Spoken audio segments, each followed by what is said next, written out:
Are you hurt? You look well enough to me. If it's healing drafts you need, you can get them from Maradan. I have a dying man on my hands. Perhaps I can help. What is wrong with him? Wrong? I don't really know. His wound is minor, yet his life is slipping away. I fear he is suffering from... What can you tell me of this Black Breath? It is some power wielded by the Black Riders, the 9 Nazgul. Their victims are stricken senseless, and without aid, they soon die. I've already lost 3 men to this curse. Elrond is the only victim who yet lives. Then let us provide that aid. What can we do? I hardly know. Drawing an arrow, stitching a wound. These things I have done countless times. The Black Breath is something I know only from... There is often wisdom in old rhymes. Can you recall the words? It was years ago. Let me think. I believe it ran something like this. When the Black Breath blows, and death's shadow grows, and all lights pass, come Athelas, life to the dying. What is this Athelas the rhyme speaks of? An herb, commonly known as kingsfoil. It has little medicinal use, though some find it comforting for headaches and other small complaints. Perhaps there is more virtue in Athelas than you know. Have you any of this herb? No, I have none. You'll have to forgive me for neglecting to lay up a supply, but you see, no one bothered to tell me that the 9 ring wraiths would rise up from ancient legends to trouble us here.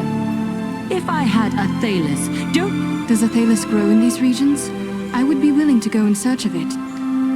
Perhaps you could find some at that. The plant is not native to Middle-earth.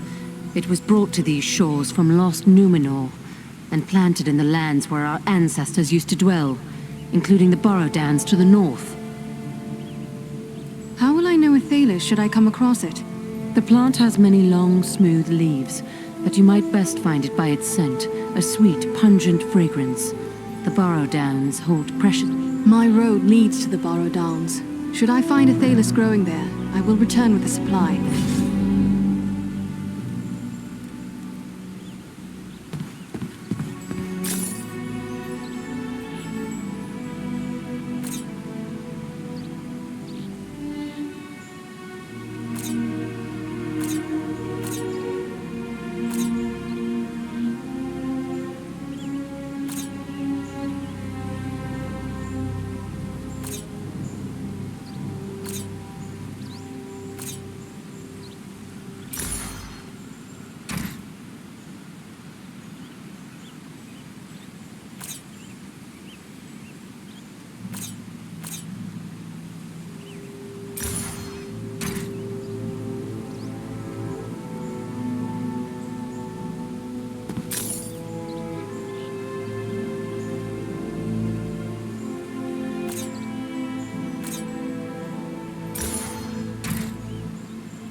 told the Borrowed Downs are filled with ancient tombs.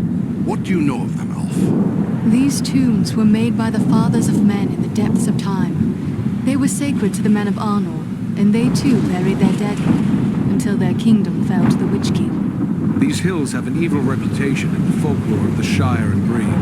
Rangers travel here often without incident. Still, I feel a sense of unease. We must stay alert.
It is no natural mist.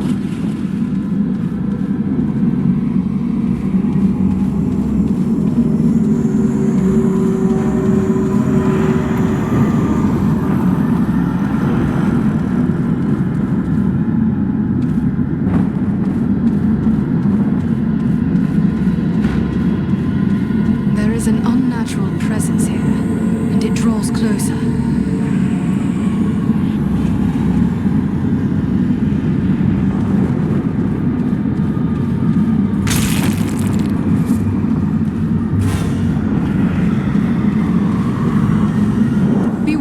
The Borrow Whites have awoken.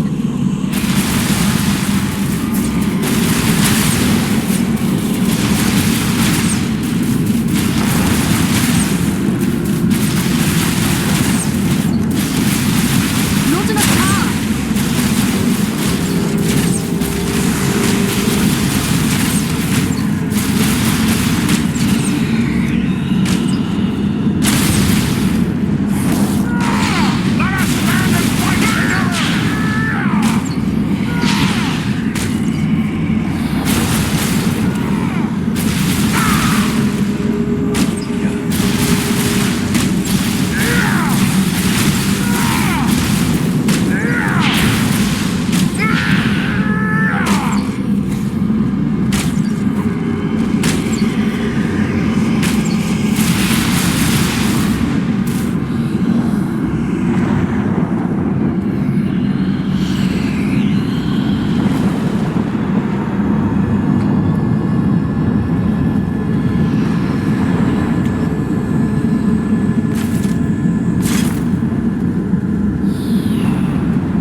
Was that a troll? Power is too low.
As long as there is a chance they still live, I won't give up the search.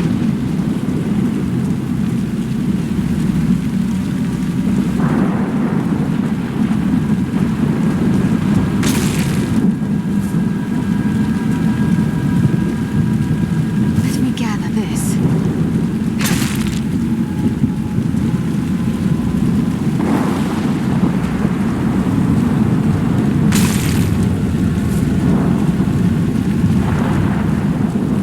The dead approach!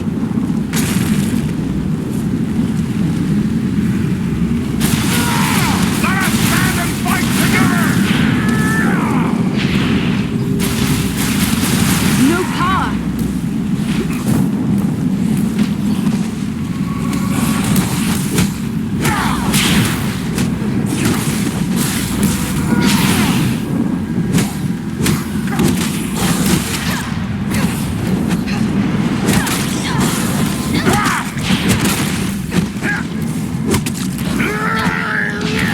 I cannot take much more.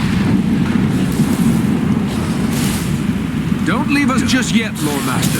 We have need. Appreciate it, friend. Can't take much more!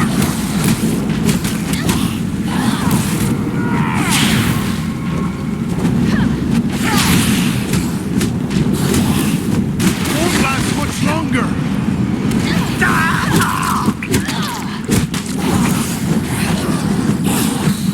Come on, dwarf.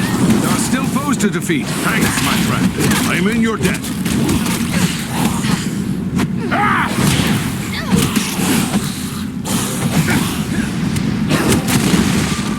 I must have aid. That was closer to death than I had been. The power's too low.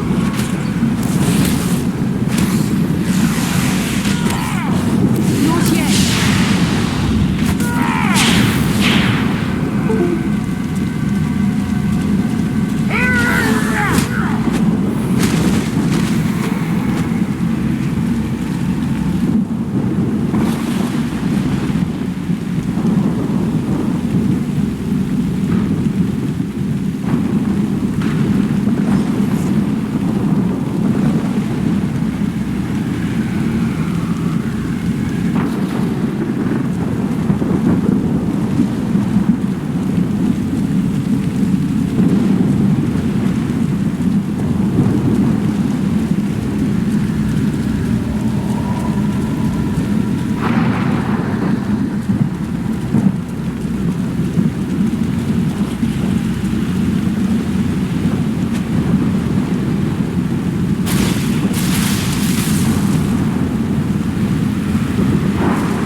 healing.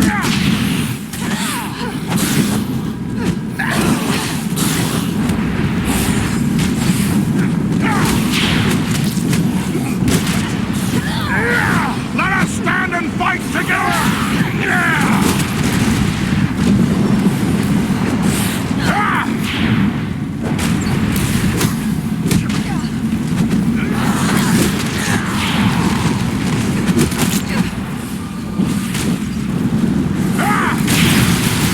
Can't take much more!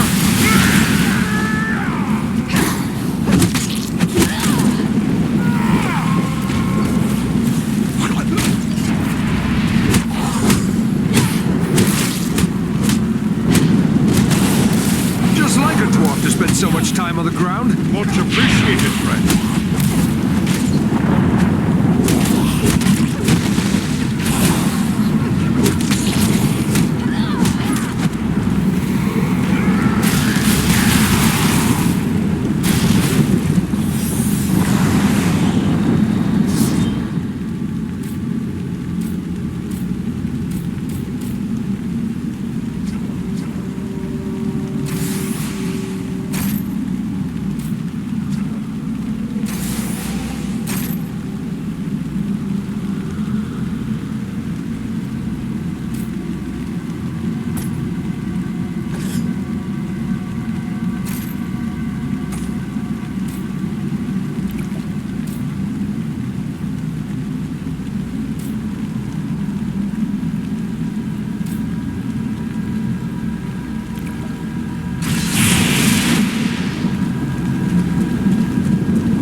There are still foes to defeat. That's more than I guarantee.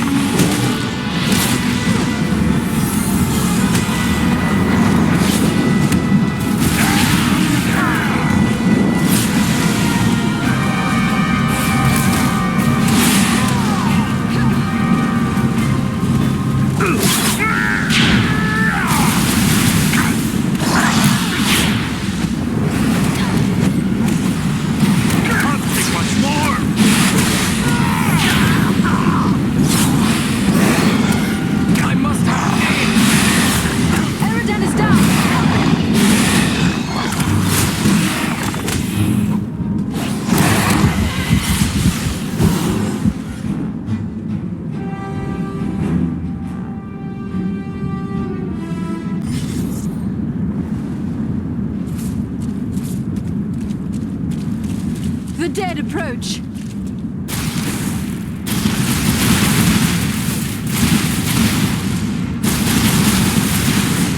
Take refuge here. I will shield us from their arrows and bolts.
Some manner of sinister spirit.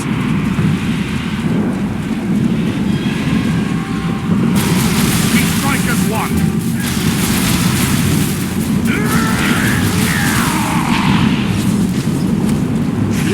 To me if you need healing!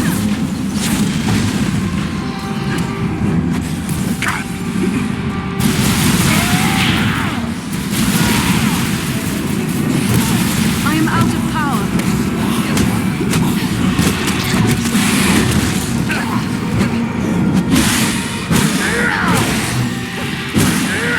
Let us stand and fight together!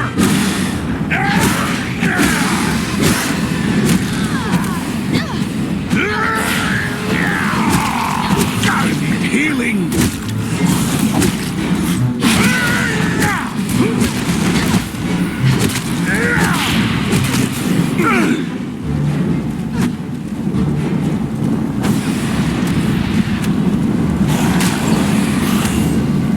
Thanks, my friend. I am in your debt.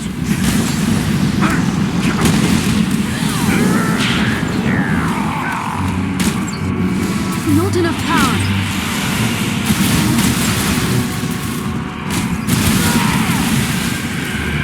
Can't take much more!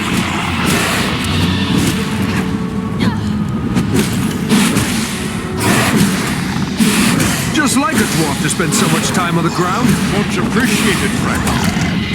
Now closer to death than I care to be.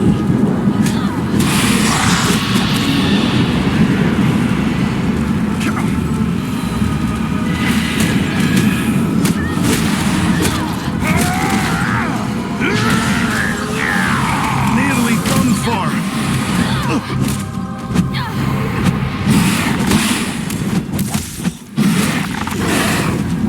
Come on, dwarf. There are still foes to defeat. That was too close for comfort. You have my I am thanks. sorely hurt.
This has the power to heal.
Looks like there's writing on these stones, but it's very worn.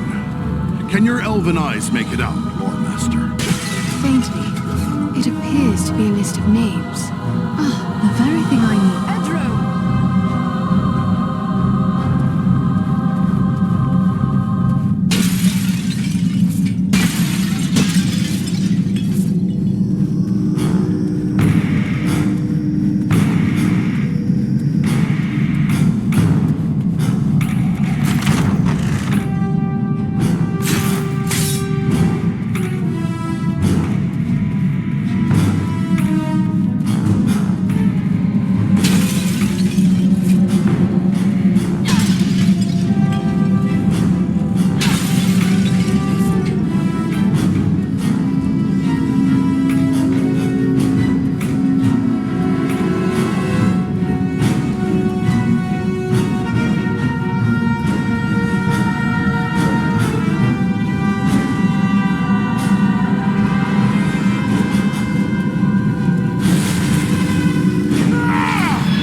Meant to have long lives. Power needs our aid!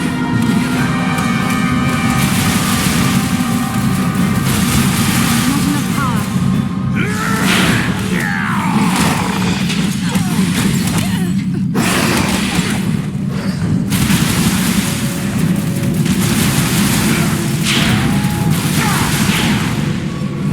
Won't last much longer!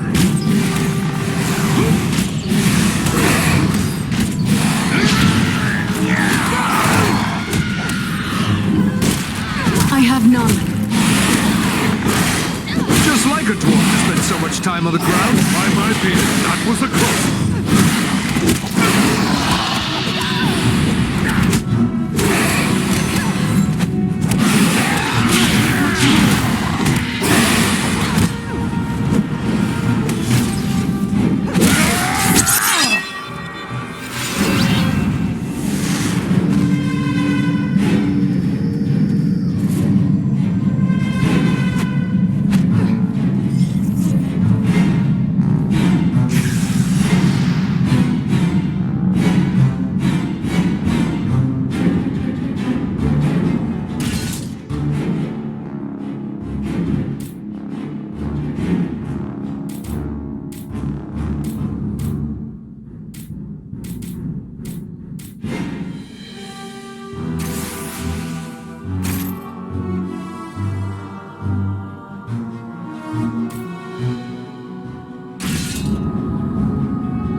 needs our aid!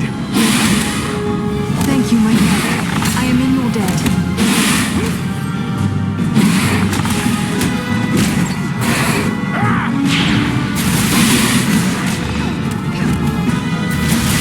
Power is too low.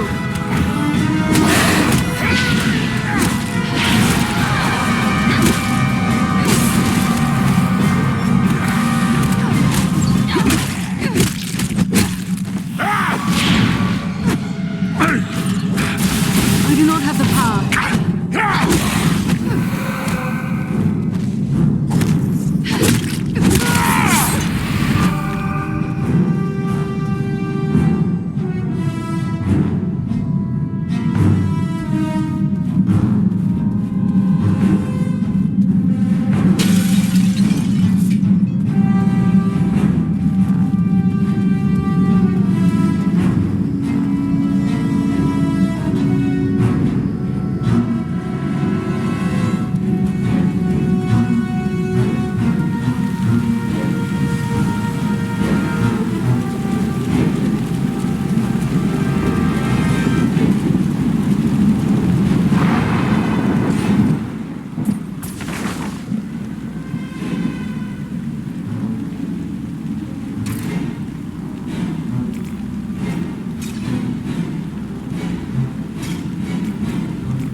Shield us from their arrows and bolts. Be wary. Something comes our way.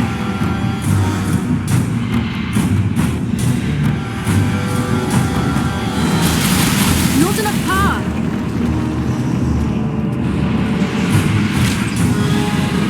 Power is too low.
This wight is toying with us.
Not yet!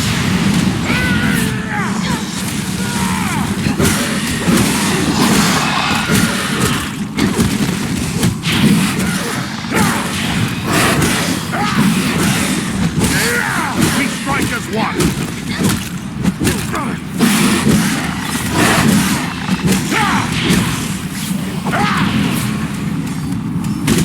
I'm nearly finished!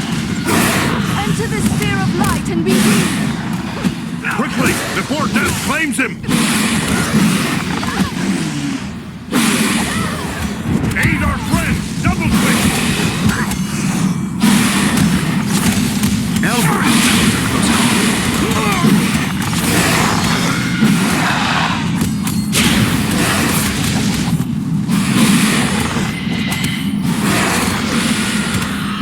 I was sure I'd lose my life. It's good to be wrong.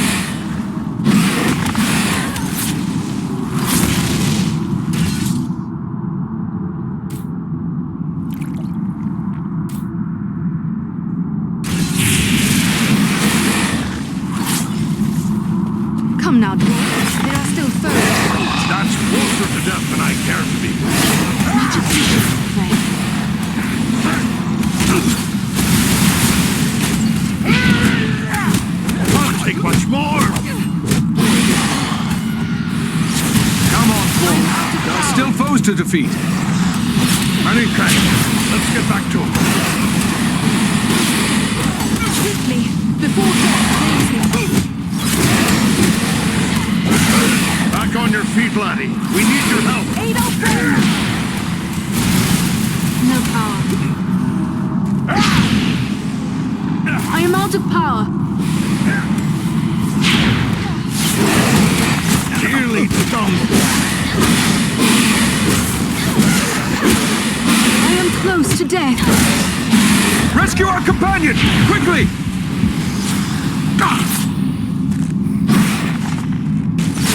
Here now.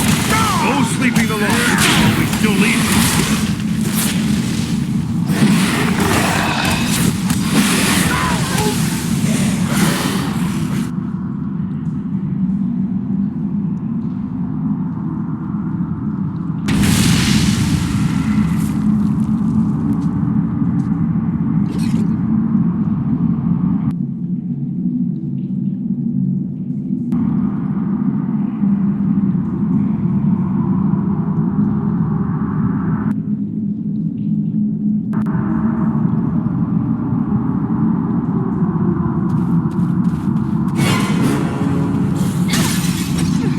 This wight is toying with us.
friends! Gather to this healing light!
Just like a dwarf to spend so much time on the ground.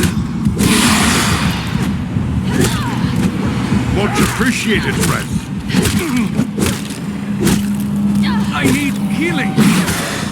Eridan need our aid.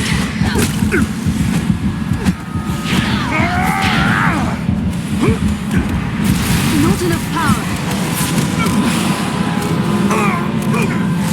Healing.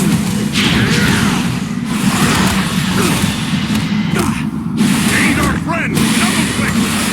Rise, my friend. We still have need of you.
This wight is toying with us.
We strike as one! I am close to death.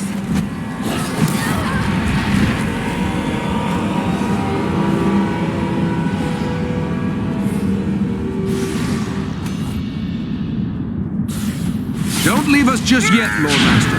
We have need of you. That was a close call.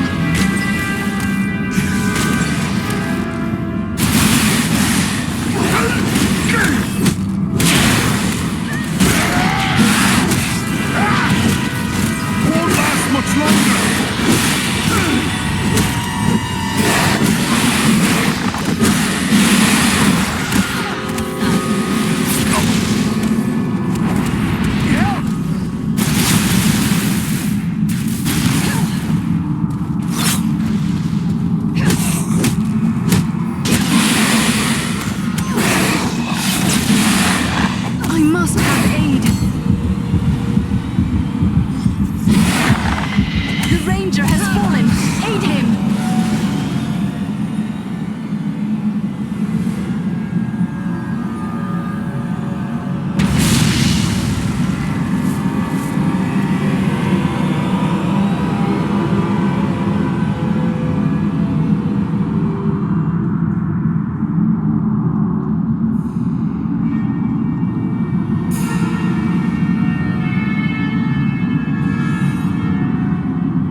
This wight is toying with us.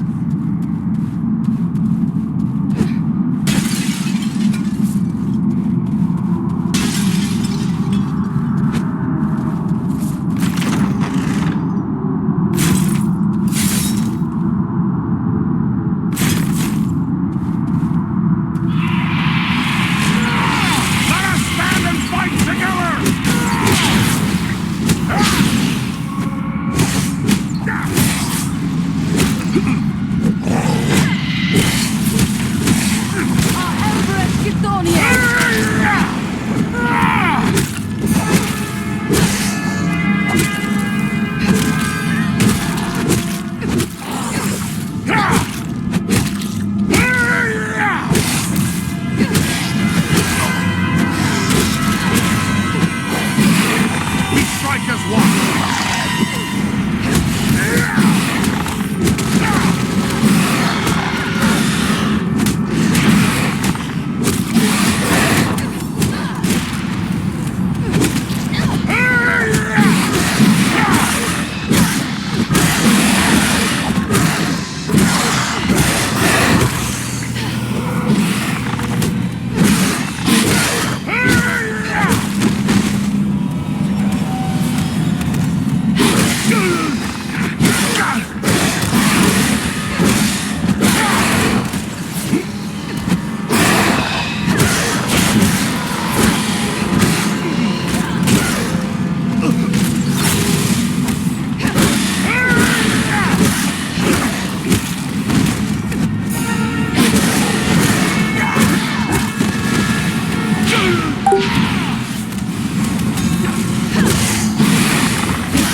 one!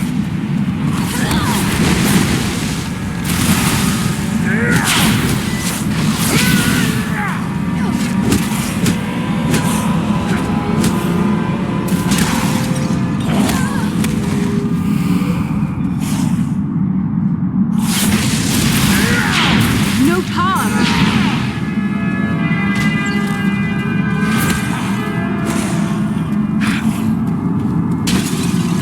I have a good use for this.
Let me see what you have found.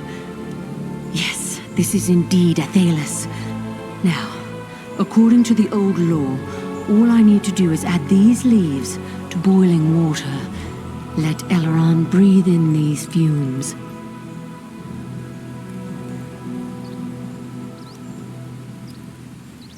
Solana. And our elven friend as well. How can this be? I thought you were all slain. But no. That was only the dark voices in my dreams. Yet, it was not all a dream, was it? Sadly, it was not. But do not trouble yourself with such thoughts now. Thanks to Solana, you will recover. Mine was the knowledge, but it was this brave elf who found the herb that saved you, at great personal risk. Then I owe you my life, friend. Please, let me show my appreciation. My weapons were made in Lost Numenor in the distant past. They've been in my family for generations. I want you and your friends to have them now. What do you know of Numenor? Numenor was the land of my ancestors, a great civilization, but it sank beneath the sea thousands of years ago. Only a handful of survivors, led by Elendil, escaped here to Middle-earth. And who was this Elendil? a mighty lord of Numenor. It was he who founded the realms of Arnor and Gondor long ago. Our chieftain Aragorn is his heir. Hush, boy. You forget that we Dunedain still keep our secrets. Yes, I'm sorry, I grew careless. Forget I spoke.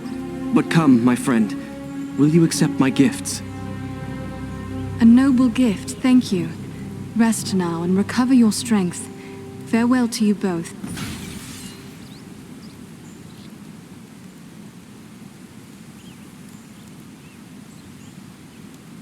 You must forgive the harsh words I spoke to you before. It is hard for a healer to be so helpless. You have done a great thing in saving the lad's life. That is one, at least, that the darkness will not claim. Thank you.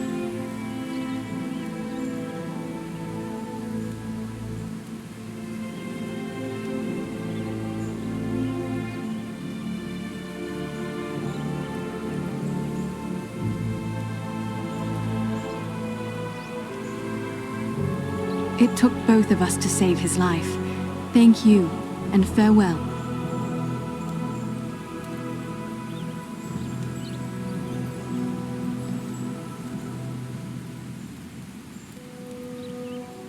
Are you in need of healing drafts? Maradon has a supply.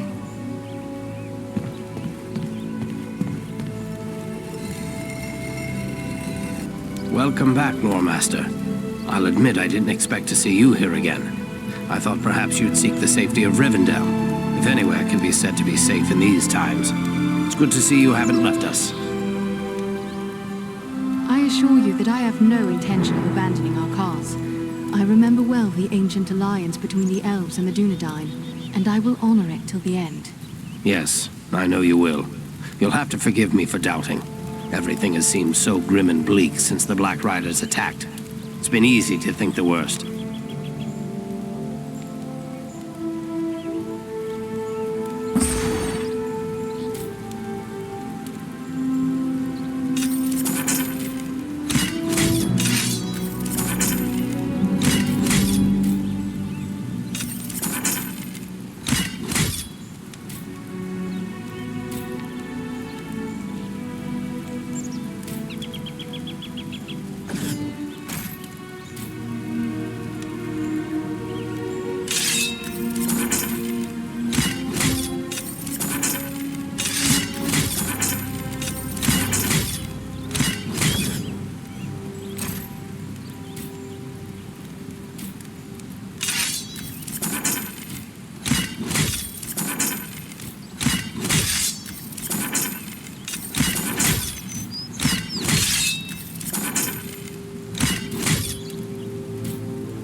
Are you in need of supplies? I have a few things here for you to look at. Or maybe you've picked up a few things along your way that we can use here. If so, I'll gladly take it off your hands. We've been living pretty lean here lately. It is good to see you again, Maradon. Have you been keeping well here? We had the sad task of laying our slain brothers to rest. But there has been no sign of the enemy since that day. Perhaps they found whatever it was they were seeking. Or perhaps they are searching for it elsewhere now.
Thank you for finding the means to save Eleron's life. It means a great deal to all of us here after the loss of so many others. But did you find any sign of my overdue rangers among the Burrow Downs? Our path through the Downs is contested by the shades of dead men. What? And the Borrowites have awoken once more. It is no mere chance that they have reappeared at the same moment as the Nazgul. If the Whites have arisen, then Lewin and Kalaran may have run afoul of them as they traveled through the Downs. What can you tell me of these Borrowites? They are evil spirits that inhabit the remains of men buried long ago in the tombs of the Downs. It was the Witch King, he who leads the Nazgul, who first summoned these creatures to plague the North long ago. Many of those tombs belong to the ancestors of the Dunedain. A fact the Witch King knew well when he chose to defile them. I fear you are Lewin and Kalaran's only hope. Please, return to the Burrow Downs and take up the search once more. Living or dead, we shall discover their fate. Goodbye, Halbrand.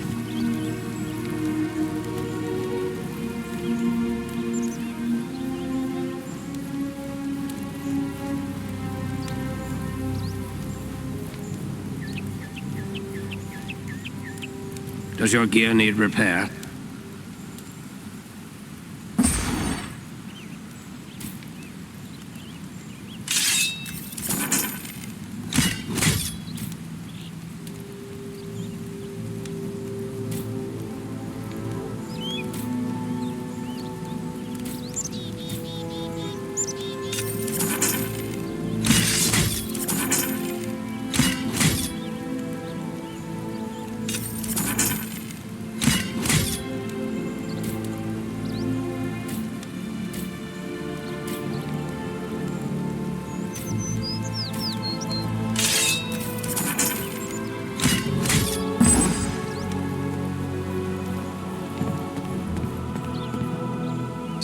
Tired.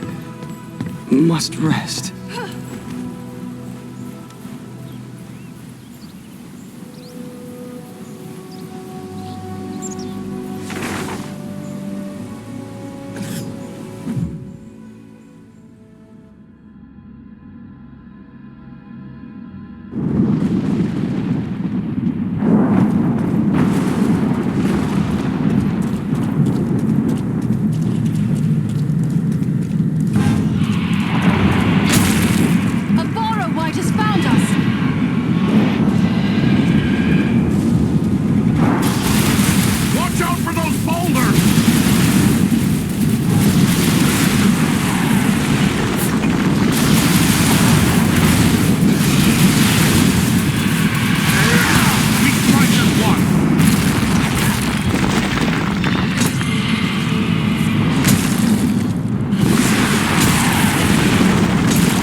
Read the signs right.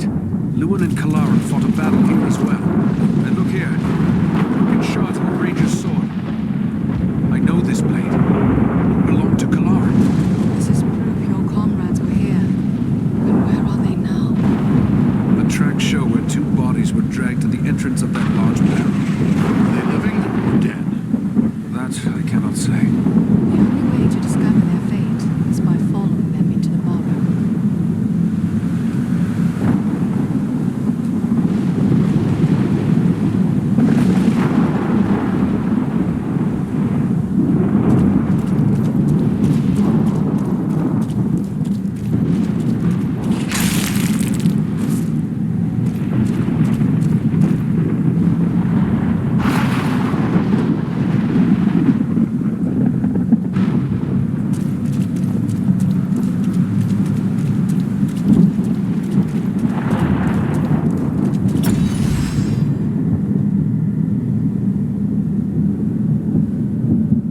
Let's find my friends. Let's hope we're not too late.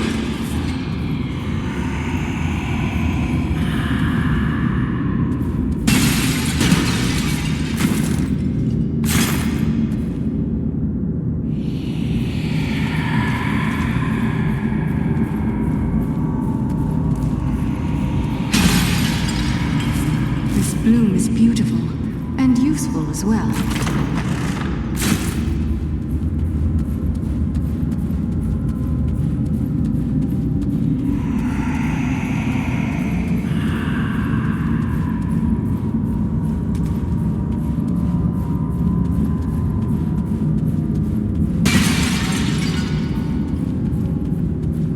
Let me gather this.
This is just what I needed.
this shield.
Shield us from their arrows. Not enough power.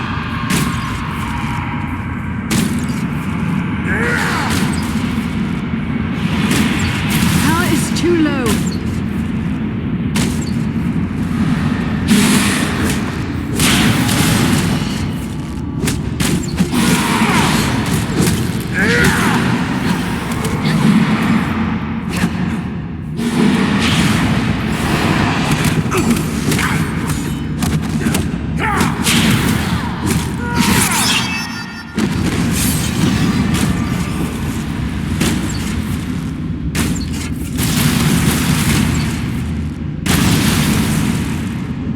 Out of power. Not enough power. Power is too low.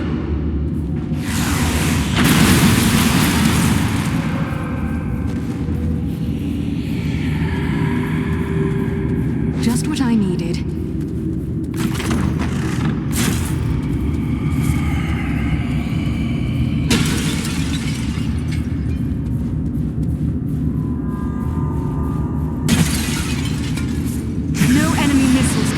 This shield.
not fuss, my friend.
heavy upon him.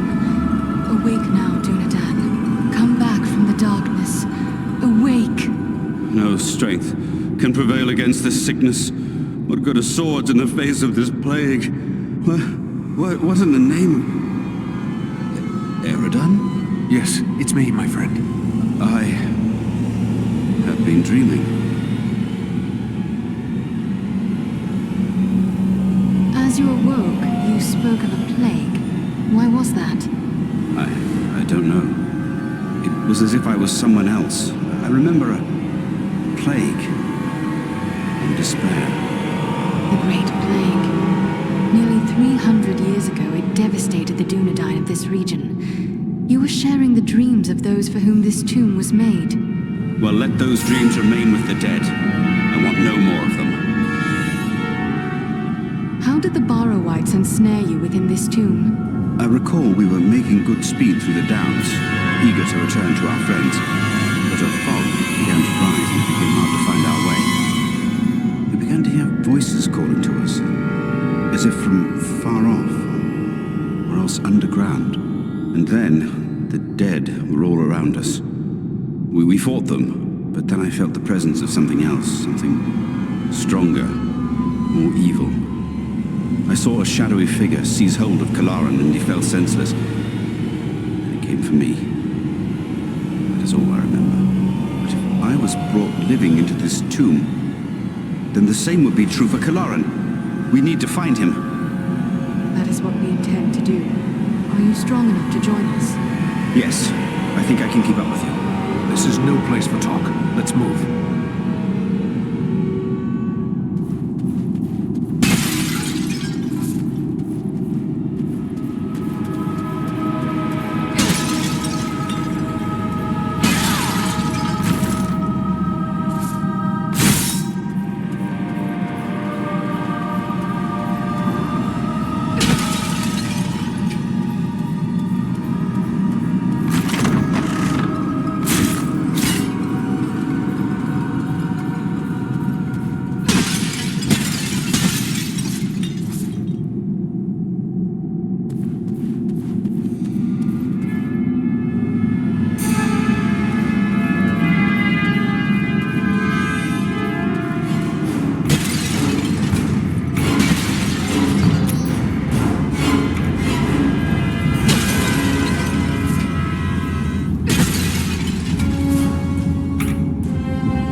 I cannot! The man you live is dead. This is but a cruel trick. Defend yourselves!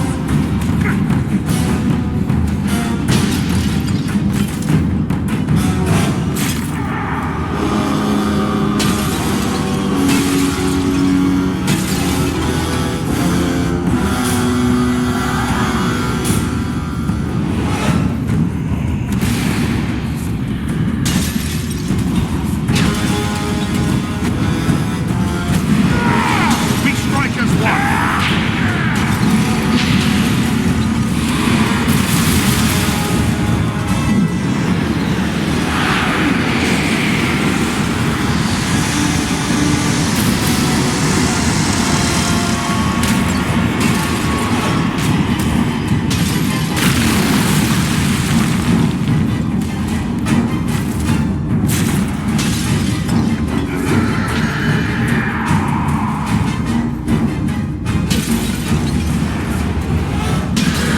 Let us stand and fight together!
We strike as one!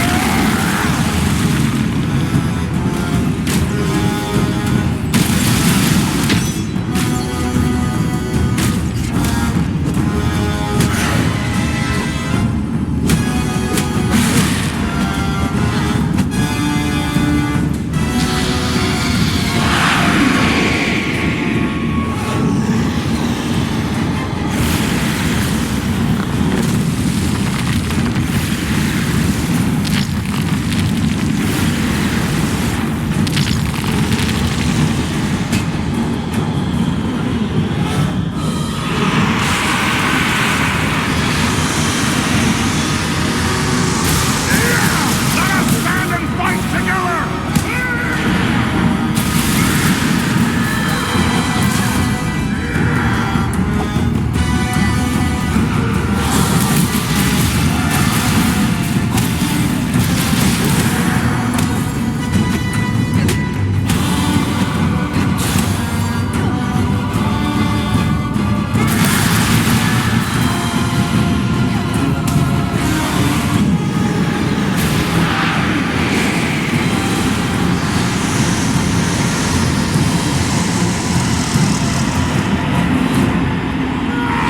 We strike as one!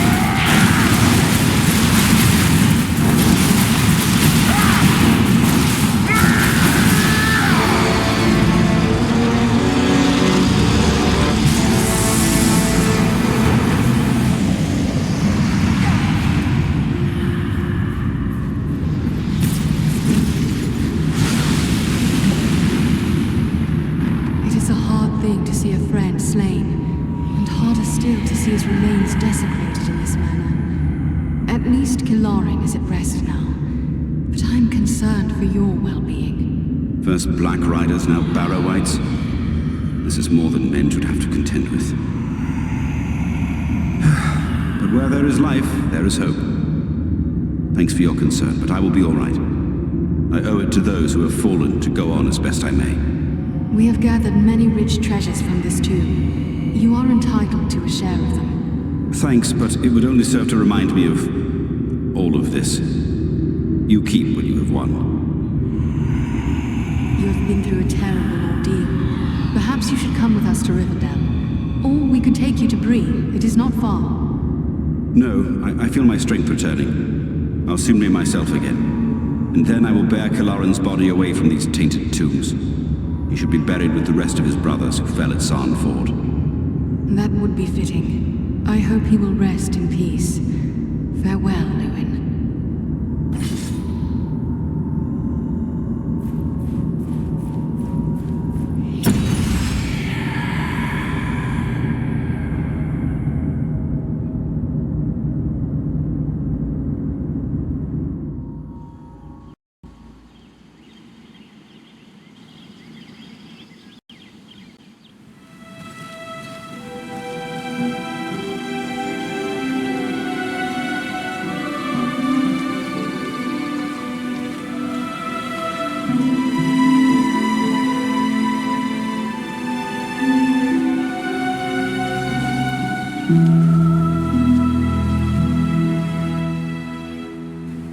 Andriel, welcome home.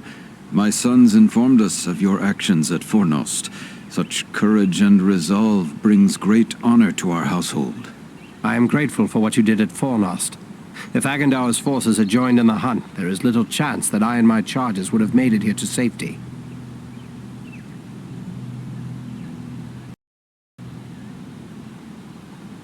I am glad to have been of service. Will you tell me what befell you after we parted? I found the hobbit Frodo Baggins and his companions and led them through the wilderness, hoping to throw the Nazgul off our trail. All the same, 5 of them attacked our camp at Weathertop, and Frodo was badly wounded. After that, the enemy pursued us almost to the hidden pathways of Rivendell itself. We never would have saved Frodo, except that we had the help of Elrond and his people. It seems exceedingly strange that the most dreadful servants of the enemy would pursue a halfling in this manner. I think it is time we told our newfound friends what they have gotten themselves into. Mithrandir, I am happy to find you here, my friend. Indeed, I am happy to find myself here as well. For like you, I have traveled a long and dangerous road to reach Rivendell. But I think your friends may know me better as Gandalf.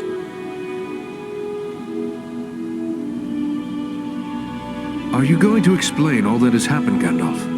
I'm eager to learn why the enemy sent the Nazgul into the Shire. You have more than earned such an explanation. Tell me, what do you know of Isildur's Bane? Isildur's Bane? That is another name for the Ring of Power. Quite right. The Ring of Power. The One Ring. The ruling ring. After lying lost and nearly forgotten for centuries, Sauron's ring has once again been found. The Hobbit? The one Aragorn rescued. He holds the Ring of Power? This explains why the Nazgul have come north. But what will become of the ring now? There is no safe resting place for the ring, not even here in Imladris. It is a danger to all who come near to it. There is only one course left to us. The ring must be destroyed. To do so, the ring will need to be cast into the same fires from which it was forged. Those of Mount Doom, in the land of Mordor. The hobbit, Frodo Baggins, has agreed to take it there. Surely you don't intend to send him there alone? No, certainly not. A fellowship will be formed. A fellowship of 9. 9 walkers set against Sauron's 9 Black Riders. Among this fellowship will be representatives of all the free peoples of the world. Elves, dwarves, and men. Aragorn and I will both be going. What may we do to assist your fellowship? The Nazgul and Agandaur are dire threats. We must learn all we can of their movements before the Fellowship is to depart. Scouts will be sent out in every direction to scour the lands around Rivendell. Your aid in this would be of great service to our cause. Very well. Where should we start? Agandaur is our chief concern. Although the Nazgul are powerful foes, our mission here in the north is abundantly clear.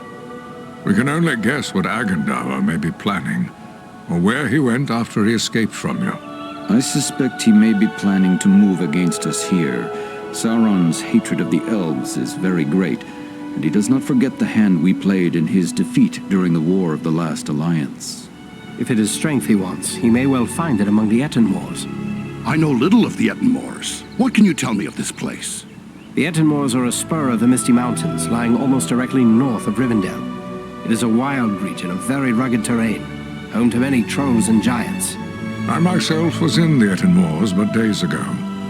I saw no sign of Agendaur's presence, but neither did I encounter trolls.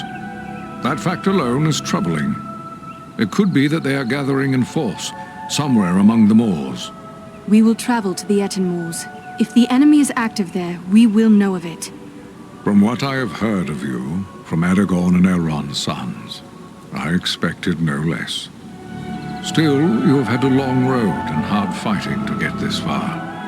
Take what time you need to rest and recover before you set out. The Etenmoors are a dangerous place for the unprepared. The hospitality of my house is yours, for as long as you wish.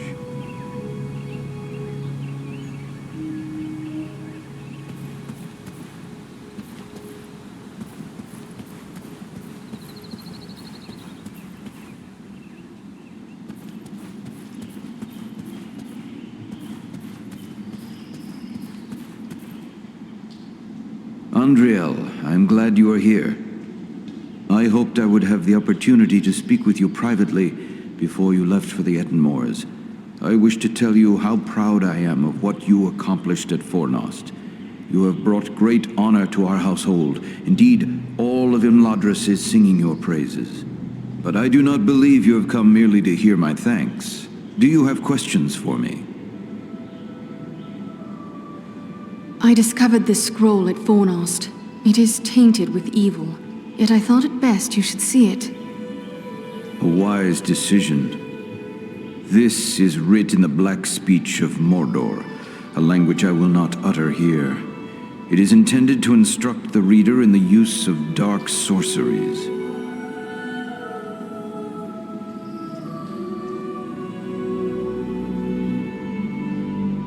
As repellent as these powers may be, could we not gain some advantage by making use of them ourselves? Consider carefully what you are saying, Andriel. Have I not taught you why such a course would be the path of folly? This, like all works of the enemy, is altogether evil. Any who make use of this, even from a desire to do good, will only be corrupted by it. Surely the ring has taught us that much. Yes, forgive me, Master Elrond. I see the truth of your words. But what are we to do with this? I will destroy this scroll at the very least. But wait, here I discover more. Listen to what is written herein. Scribed by the hand of Agendaur, disciple of the great Lord Sauron, for the empowerment of his servant Wulfrun and those others of his faithful who prove worthy. I will speak no more of these blasphemies, but it does say that this scroll is one of 7 such works.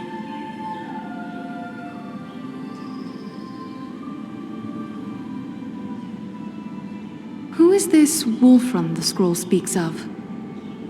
I know not, but whoever he may be, he is certain to be deep in the sway of the Dark Lord, and very likely a powerful sorcerer in his own right. We must be watchful for any sign of his presence in the days ahead. So 6 more remain. Perhaps we might capture them as well. That would be a great service to our cause.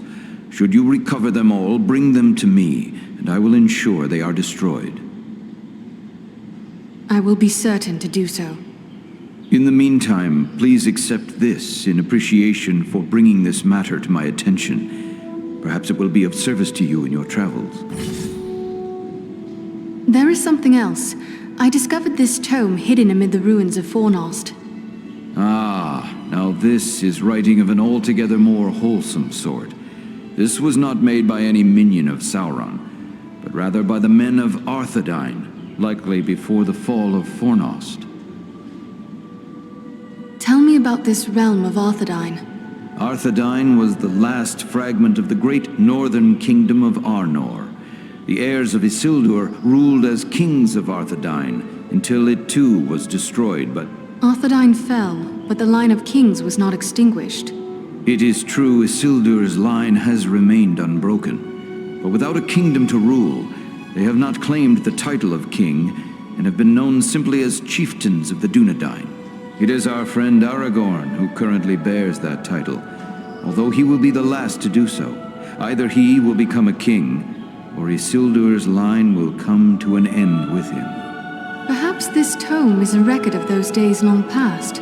It appears to use the elvish characters as was common with those folk, but I can make little of it at a quick glance. Perhaps you can discover more. Indeed. It seems to be a personal journal, and here is a name inscribed, M.A.L. Why, this appears to be a work of Malbeth, the seer of Arthedain. Malbeth? Was he not a visionary of some sort?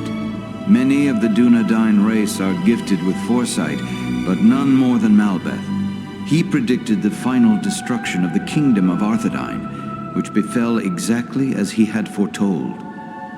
I will examine this work carefully. Who knows what other visions are here recorded? It may be that we will find something of value to us in this time of trouble. You did well in bringing this to me. Take this in way of thanks. Is there anything more you can tell me about this mission to the Etenmoors? Only that the Etenmoors are a dangerous place at the best of times. The danger will be that much greater if the orcs and trolls are being organized by an outside force. You and your friends will need to have your wits about you. And if we should indeed find the enemy gathering in force, what are we to do then? You will have to determine your best course of action. But when dealing with the foul folk, it is always wise to eliminate any strong leader you may find. For without someone who can enforce discipline, they will often fall to fighting amongst themselves. If the enemy is mustering in the Etenmoors, try to recover any clues that may help us determine who is behind it and where they may be found.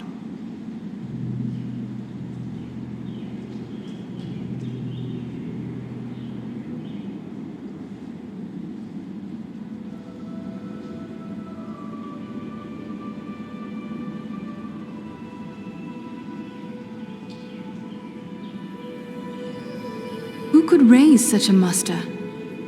Agendour would be my first guess, but it could also be a strong orc chieftain, or perhaps an unusually cunning troll. At worst, one or more of the Nazgul may have made their way there, if any of their mounts survived the flood we unleashed upon them.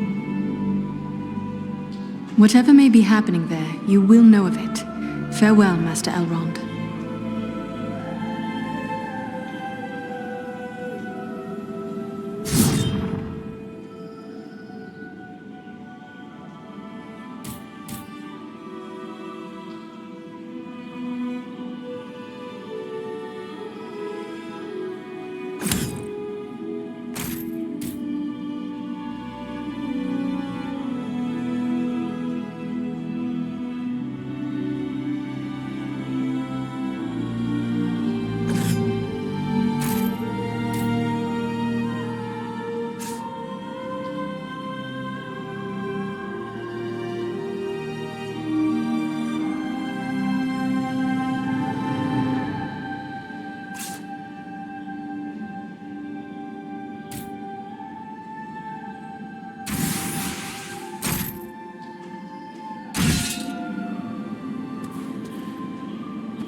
Greetings, my friend. What can I help you with? Thank you, Master Elrond. I will take no more of your time.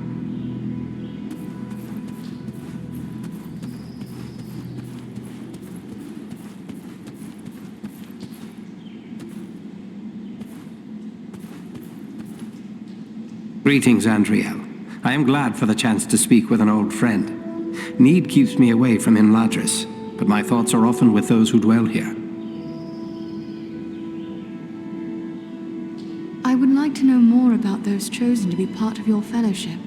Who is it that interests you?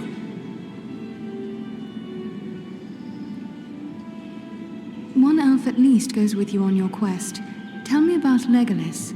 It is fitting that we have a representative of the Eldar along with us. Your people have been foes of Sauron since before my ancestors returned to the shores of Middle-earth. The Elves of Mirkwood are constantly called upon to protect their realm from the many enemies that infest that wood. They are skilled warriors and unmatched archers.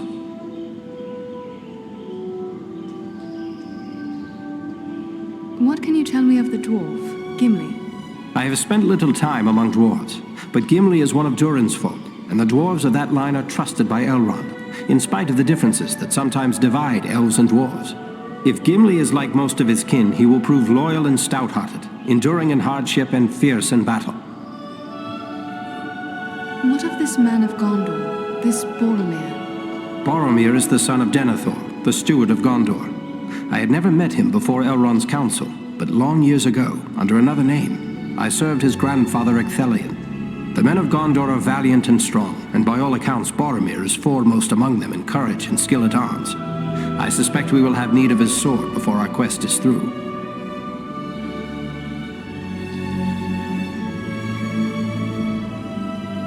What of these other hobbits? Is it wise to send so many of the little folk on this quest? We are asking much of Frodo. Until recently, he had never set foot outside the confines of the Shire. It will be a comfort for him to have the familiar companionship of his friends and kin, in the face of so much that will be new and frightening. I have traveled with these hobbits, and they proved far more courageous and hardy than many would suspect.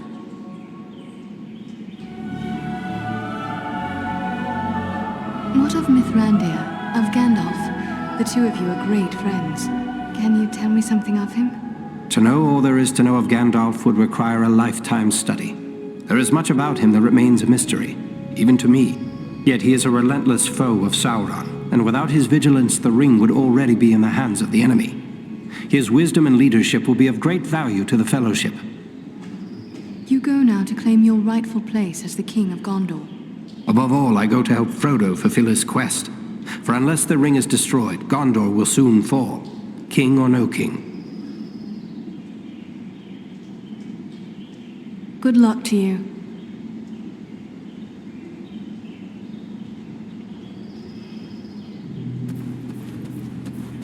The shards of Narsil, sword of Elendil. Soon it shall be remade, and Aragorn will bear it to war.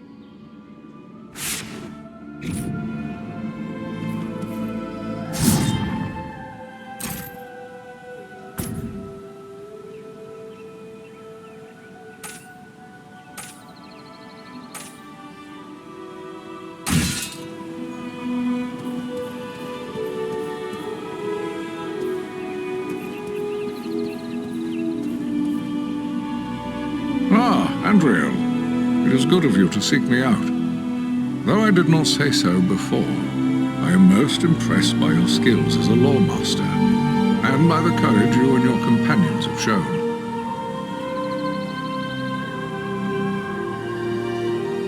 The Dunedain kingdom of Arnor fell long ago. There is nothing left in much of the north save ruins. Why would Sauron build a force here? Sauron seeks dominion over all of Middle-earth. His desire is to order all things as he sees fit. Even were these lands empty from here to the sea, still he would seek to control them. There is power in Rivendell that could stand against him when all others fall, for a time. And this is something Sauron cannot allow. Of all those now threatened by the enemy, the Shire folk are the least able to defend themselves. Perhaps I am needed there. I believe Elrond has made his wishes clear, Andriel. He knows you are needed urgently elsewhere. With the flight of the ring in this direction, the enemy is looking this way, and has forgotten the Shire for now. For now. But eventually his eye will turn once again toward the Shire, as humble as it is. Hobbits as miserable slaves would please him far more than hobbits happy and free. And there is such a thing as malice and revenge. Sauron will leave the final devastation of the Shire to his servant Agendaur. And that is yet another reason why you must find him and put an end to his designs. In opposing Agendaur, you are defending the Shire. You may have heard that Belleron aided us at Fornost. Surely we could call upon the Eagles to aid in the matter of the ring. I don't fault you for thinking along those lines. Why not beg a ride from an eagle, fly far out to the west, and drop the ring into the deepest part of the sea? Such ideas were debated at Elrond's council. But there are many things in the deep waters, and seas and lands may change. We cannot think of our time alone. We must destroy this thing forever.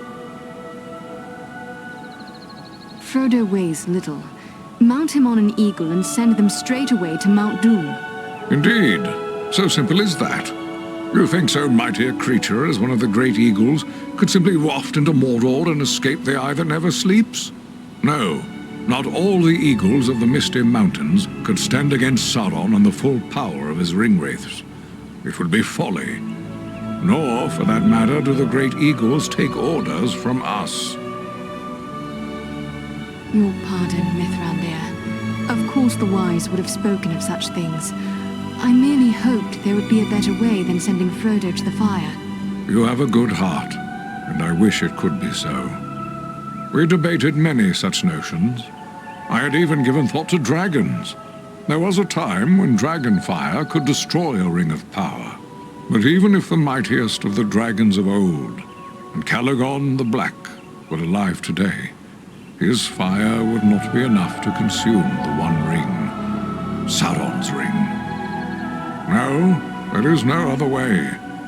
Frodo must go to Mount Doom, and you have a foe of your own you must contend with, Agendaur, and there is no telling what allies and powers he is gathering.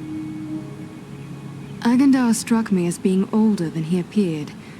Have you ever encountered him? Though I know nothing of Agendaur himself, I have seen his kind at other times in distant lands. He is likely a black Númenorian, and a master of dark sorceries. It was long ago, even before my birth, when those distant kin of the Dunedain fell into evil. If he comes of that bloodline, he is even more dangerous than I had imagined. Who can say what promises Sauron has made to him? Perhaps even a ring of his own. At the very least, Agendaur expects to rule all of the North. He would be a cruel tyrant. The elves he will seek to utterly destroy. Hobbits, men, dwarves, any that survive, will be enslaved. And he will raise an iron kingdom in the north, in mockery of the ancient glory of Arnor. This is his dark dream. It must never come to pass. When we first arrived, you said you recently passed through the Etenmoors. Is there more you can tell me? It is a rough and empty land, home to many trolls. I passed through with great haste, for I needed to reach Rivendell as quickly as I could. And yet you saw no sign of trolls? I saw neither trolls nor fresh signs of them, and that disturbs me more than encountering one. I doubt they've all packed up and left. Mindless brute creatures they may be, yet they can be used and driven to even greater wickedness by a strong enough hand. Agendaur could well be forming them into an army. You believe he is mustering the trolls for an attack? That is my fear. I would gladly be proven wrong, but my heart misgives me that somewhere in the Etenmoors you will find them gathering and being prepared for war. We must know. Such a force could be sent against Rivendell, perhaps in hopes of capturing the ring. I will gather my friends and set out for the moors. We will see what we can learn.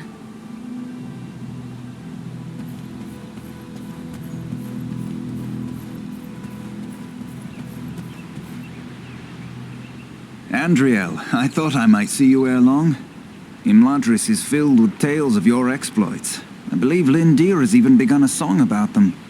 But while battles can build a heroic reputation, they also break down equipment. You have need of my services.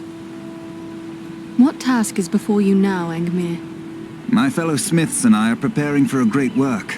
Soon we will be called upon to reforge the legendary sword Narsil. In the meantime, I've been sharpening my skills by practicing the art of imbuing gemstones. What can you tell me of this sword, Narsil? Narsil was the sword of Elendil, a mighty lord of the Dunedain who defied the Dark Lord in the War of the Lost Alliance. He bore the sword in battle against Sauron, but he was slain and the sword was broken. Since that time, the shards of the sword have been an heirloom of the House of Elendil. It was to remain broken until the day when an heir of Elendil would go to war to reclaim the crown and title of king. That day will come soon, and the sword must be made whole once again. By imbuing, you mean the process of binding powers and virtues to an object? Yes, clearly you have a good understanding of this art. As you know, gemstones are very strong vessels for this process. Sadly, appropriate gemstones have become difficult to find. The growing trouble throughout the land keeps travelers away, and our own people are staying closer to home. Perhaps I can help you with that. I will be traveling soon. I would be pleased to have your help. I will provide you with a list of the types of gemstones that are of the greatest value to me. If you collect the stones, I am certain I could create something that you would find useful. But to be of use, the gemstones must be of the highest quality. Fortunately, we have as a guest a dwarf of the Lonely Mountain. Glóin is his name, and he is skilled in the appraisal of gems of all sorts. Once you have gathered the stones, allow him to examine them. He'll know if they are suitable.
Something I have not seen in many a long year.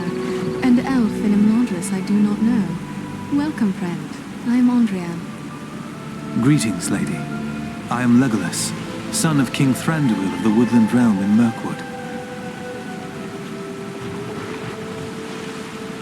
Tell me about Mirkwood. Mirkwood is the greatest woodland in all of Middle-earth. It was called Greenwood the Great, before the shadow of Sauron fell over it.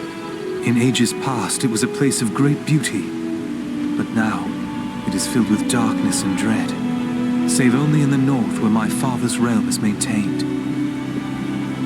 I am pleased to welcome one of our kin from the Woodland Realm. We so seldom have the opportunity to greet our far-flung kin. And for my part, I am happy to see Imladris, of which I have heard so much. But travel between your home and mine becomes yearly more hazardous. Let us hope that will change, for I would like to visit the Woodland Realm one day. I would be delighted to welcome you, and to show you the wonders of our forest home. Sadly, I think that day must be delayed for some time. What brought you on such a long and perilous journey? Unpleasant business. My father sent me to report the escape of Gollum, a creature Aragorn had entrusted to our care. What can you tell me about this Gollum? A pathetic creature who long held the Ring of Power. The evil of the ring has left him twisted and tormented. His only thought is to recover what was taken from him.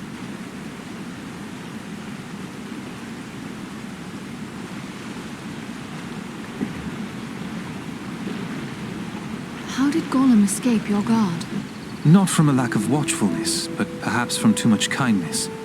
We occasionally allowed Gollum to go about the wood under close guard. But on one of these ventures, the guards were attacked by orcs from Dol Guldur. In the confusion, Gollum escaped.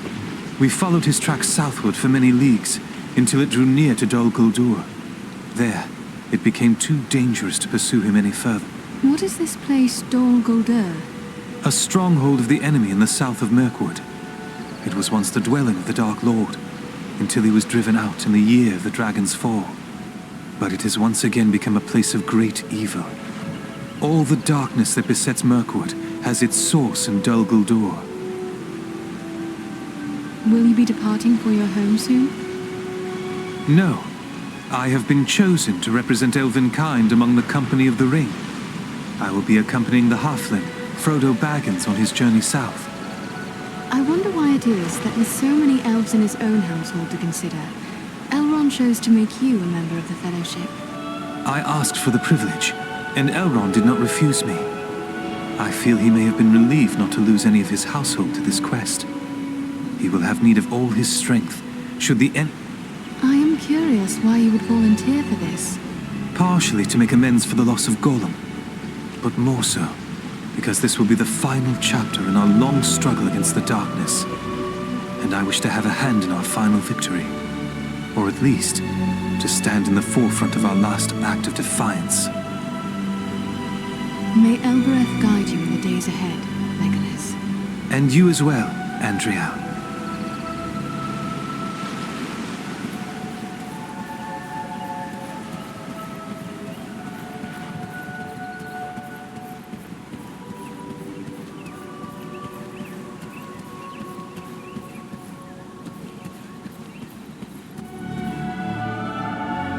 Well, my friend, it's an honor to make the acquaintance of one of Thorin's valiant companions. I'm Glóin, son of Groin, from the Lonely Mountain. And one of Bilbo's companions in the quest to slay the dragon Smaug. I remember seeing you when Thorin Oakenshield's company stayed with us here in Rivendell. I am Andriel, a lawmaster of Elrond's house. I heard about that business at Sarn Ford, and they say the three of you brought down an orc chieftain at Fornost. I expect I'll be hearing of even greater deeds before long. It does my heart good to see a dwarf, an elf, and a man working together again. Reminds me of the old days, it does, when the three kindred fought alongside one another in the Battle of the Five Armies. Then you approve of my alliance with Thorin? I will speak plainly. I may be less than fond of King Thranduil's wood elves for keeping me in their dungeons, but I've no grudge with any of Elrond's folk. I have heard when a dwarf bears a grudge, it is set in stone. But I believe this grudge against the wood elves should have been put aside long ago. You're right, of course. I can be a stiff-necked old dwarf, but it's time to set aside grievances that were long ago repaid. When dwarves, men, and elves fought together at Erebor, we overcame legions of foes. But we face a far more terrible enemy in the Dark Lord. Standing together against Agandaur may be more than just a good idea. It may be our only hope to save the North. We must not forget the Great Eagles. They have been a great help to us, just as they were to you and your companions. Well spoken. Thorin's quest and the Battle of Five Armies would have met disaster without the help of the Eagles. You're fortunate to have gained the friendship of such noble creatures. Your life may well depend upon your choice of friends, whatever kindred they be. Sauron's attention will be focused largely on the south. If we thwart his plans here, he will be distracted. That could prove a benefit to the Ringbearer. That's my thoughts upon the matter, too. Be the stinging fly in the ointment, as it were. Only this fly's sting will be deadly. and it's time to be about your business. Goodbye, and good luck to you.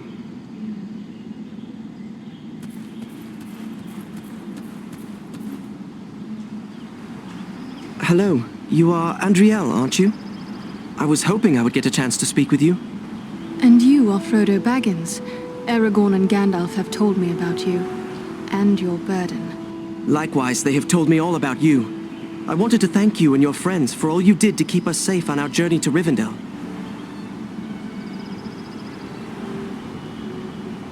Will you tell me about your journey here? Clearly it was not an easy one. We had trouble almost from the start. The Black Riders were always just behind us, and we nearly met disaster in the Burrow Downs, at Bree, and again at Weathertop. You passed through the Burrow Downs? I know what you faced there. You are fortunate indeed to have escaped. That is no place to wander. You seem to know a great deal about the Burrow Downs already. I'd prefer not to speak about what we found there. It is too horrible to dwell on, even here in the safety of Rivendell. I am familiar with the ruin known as Weathertop. What happened there? We were attacked by 5 of the Black Riders. I was foolish, and I put on the ring. One of them wounded me before Aragorn managed to drive them away. The knife that was used against me left a shard in the wound. From what Gandalf has told me, the fragment was working its way inward. If it had reached my heart, I would have become a wraith under the power of the Black Riders. Fortunately, we were able to reach Rivendell in time for Elrond's healing arts to save me.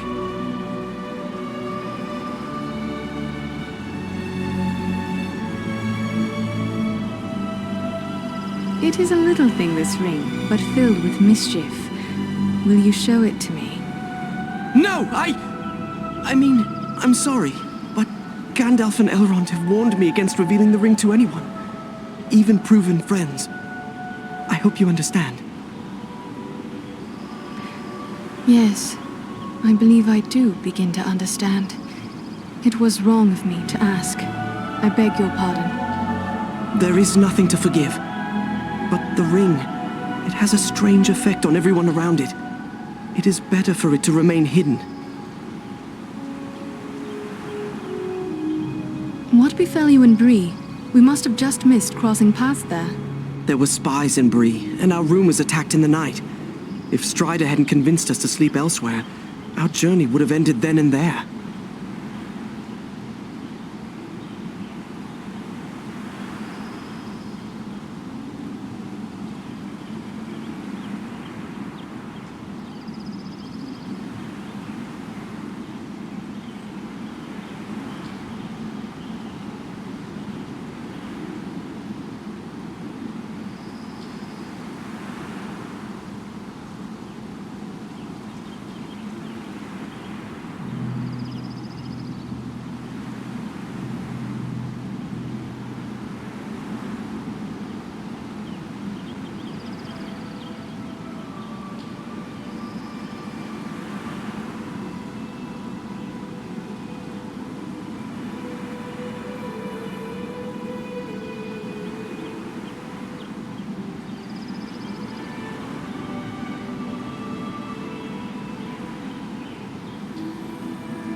There is more to the Shire folk than many know.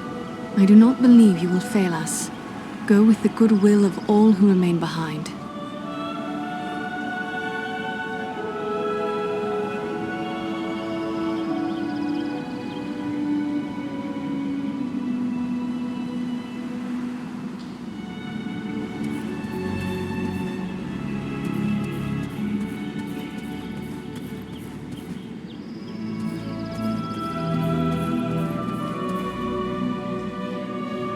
Andriel, welcome home. It is good to have you back. I have already heard tales of your exploits. All of Imladris is proud of what you have done. Oh, but I forget my duties as steward. You have been through many bitter battles. Are you in need of new arms? It is good to be home once again, Ilari. How fares Imladris in my absence? Less serene than usual, I fear. The servants of the enemy came almost to our very doors in pursuit of the hobbit Frodo Baggins, but he was saved by the valor of Aragorn and the arts of the Lord Elrond. But you know more of this than I. Were the Nazgul that pursued Frodo destroyed? I do not know, but my heart tells me they were not.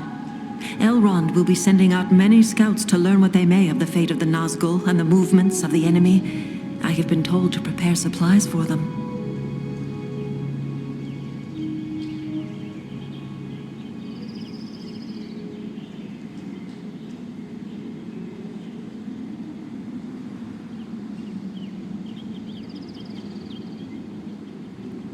And Frodo, he came through all this peril in safety? He was gravely injured by one of the evil weapons of the enemy. It was thought that he would not survive, but Elrond's skill as a healer is unsurpassed. He saved his life, much to the relief of Bilbo. So Frodo is dear to Bilbo? Oh yes, he is his nephew and heir. Bilbo hardly left his side during the long days that Elrond tended him.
The sun shines and all is fair and peaceful here in Madras. A far cry from the blood and dust of Fornost, is it not?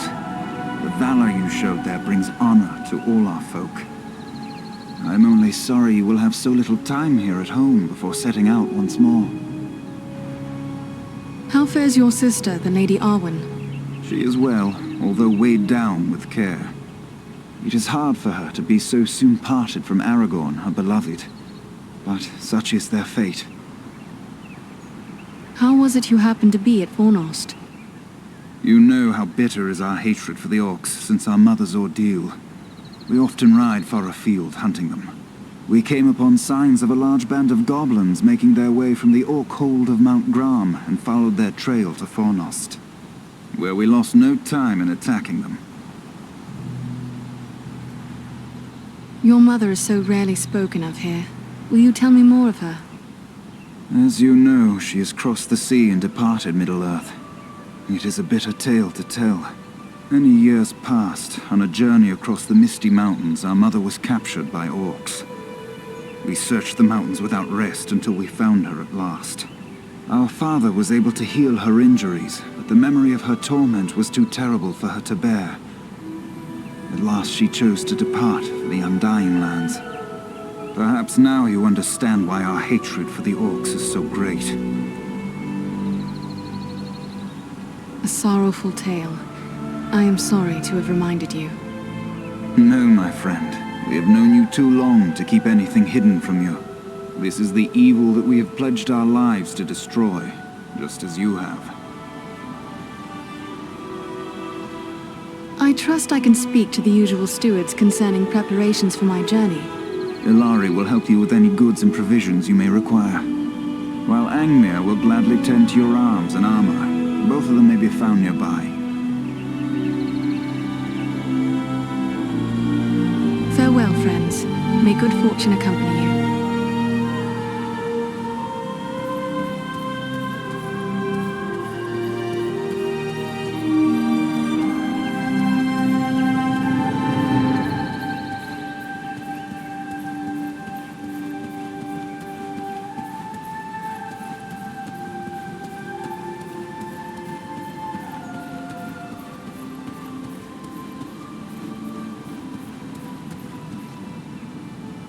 Hello there, Andriel. It's good to see you back safe and sound. I've heard all about what you and your friends did to help my Frodo and the Dunedain reach Rivendell safely. Oh, you'll have to tell me all about it one of these days so I can write it all down properly. The Dunedain? You speak of Aragorn? Yes, indeed. I have called him that since the day he first told me about his heritage. A remarkable man, Aragorn, and a good friend. I almost wish that I could accompany him on his grand quest, but I'm far too old for adventures now. I only hope I will be spared long enough to write it all down. I am glad Frodo made it here safely. He is your heir, yet he is not your son? Oh no, he's not my son. Actually, he's my first cousin once removed. And also my second cousin once removed. Well, it's complicated, but we share a great-grandfather. The poor lad was orphaned at an early age, and so I adopted him.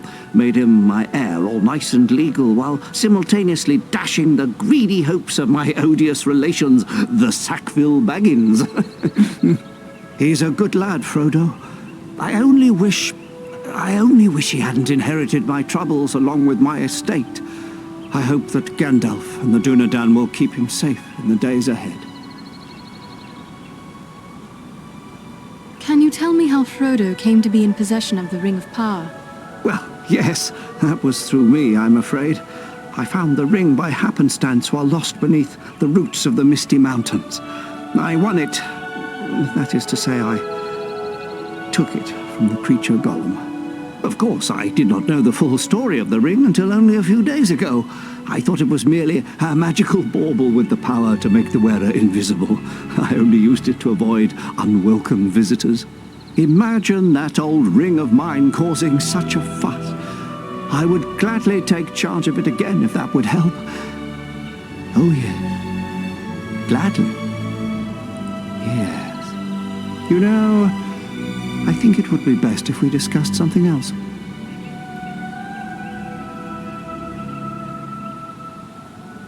So, you have been keeping up with your writing. What is it you are working on now?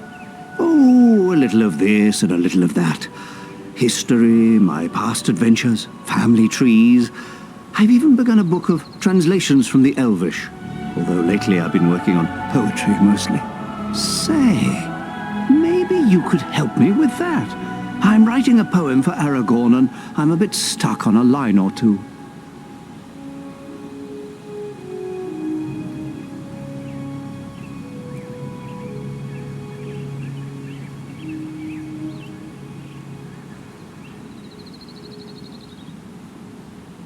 Is that so? Well then, let me hear what you have. Very well, very well. The verse that's giving me trouble runs like this. Ahem. The light from the west is rekindled. Forth from Imladris it springs. Renewed is the hope that has dwindled.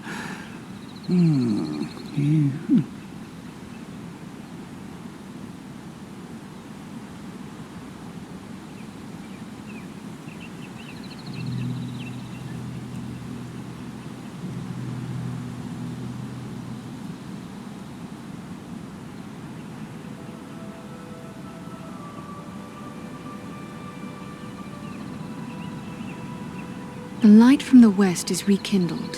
Forth from Imladris it springs. Renewed is the hope that has dwindled. To challenge the Lord of the Rings. Hey now, that's not bad. No, maybe I can work with that. You missed your calling, my friend. Perhaps you should put down your weapons and take up a pen. I hope the day will come again when we concern ourselves solely with music and poetry. But I fear that day is still far off. Oh, I'm afraid you're right, but since these old hands are not much use with the sword, I'll just keep on with the pen. Though I'll need some help. Perhaps you could show this to the Lady Arwen. She has her people's gift with words, and this touches her deeply after all. Arwen? Do you really think this is something we should trouble the daughter of Elrond with? Oh, you are too formal, my friend. Why, I'll have you know that the Lady Arwen has frequently helped me with my poetry, and she is one of the best sources of elven history. Her rendition of the tale of Beren and Luthien is especially moving.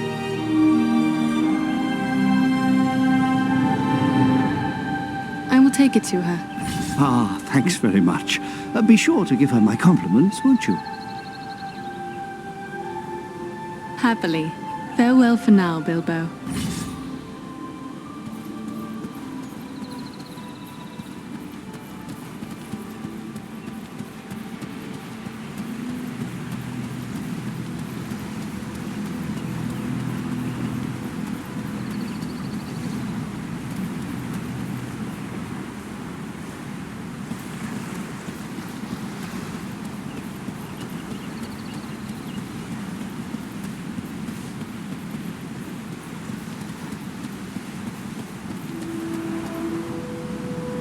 Andreal, my Govanen, it is good to see you safely returned. I am told you passed through many dangers to bring us warning of a new threat facing these lands. Estelle speaks highly of you, and my brothers praised the courage you showed at Vornost. I thank you for the part you played in their safe return as well. Rest now a while in the peace of Imladris. It is long since we sat and spoke of herb lore and other gentle arts. It is a matter of the gentle arts that I bring to you. I have been speaking with Bilbo. Say no more. I thought our people had a passion for poetry, but this hobbit may yet put us to shame.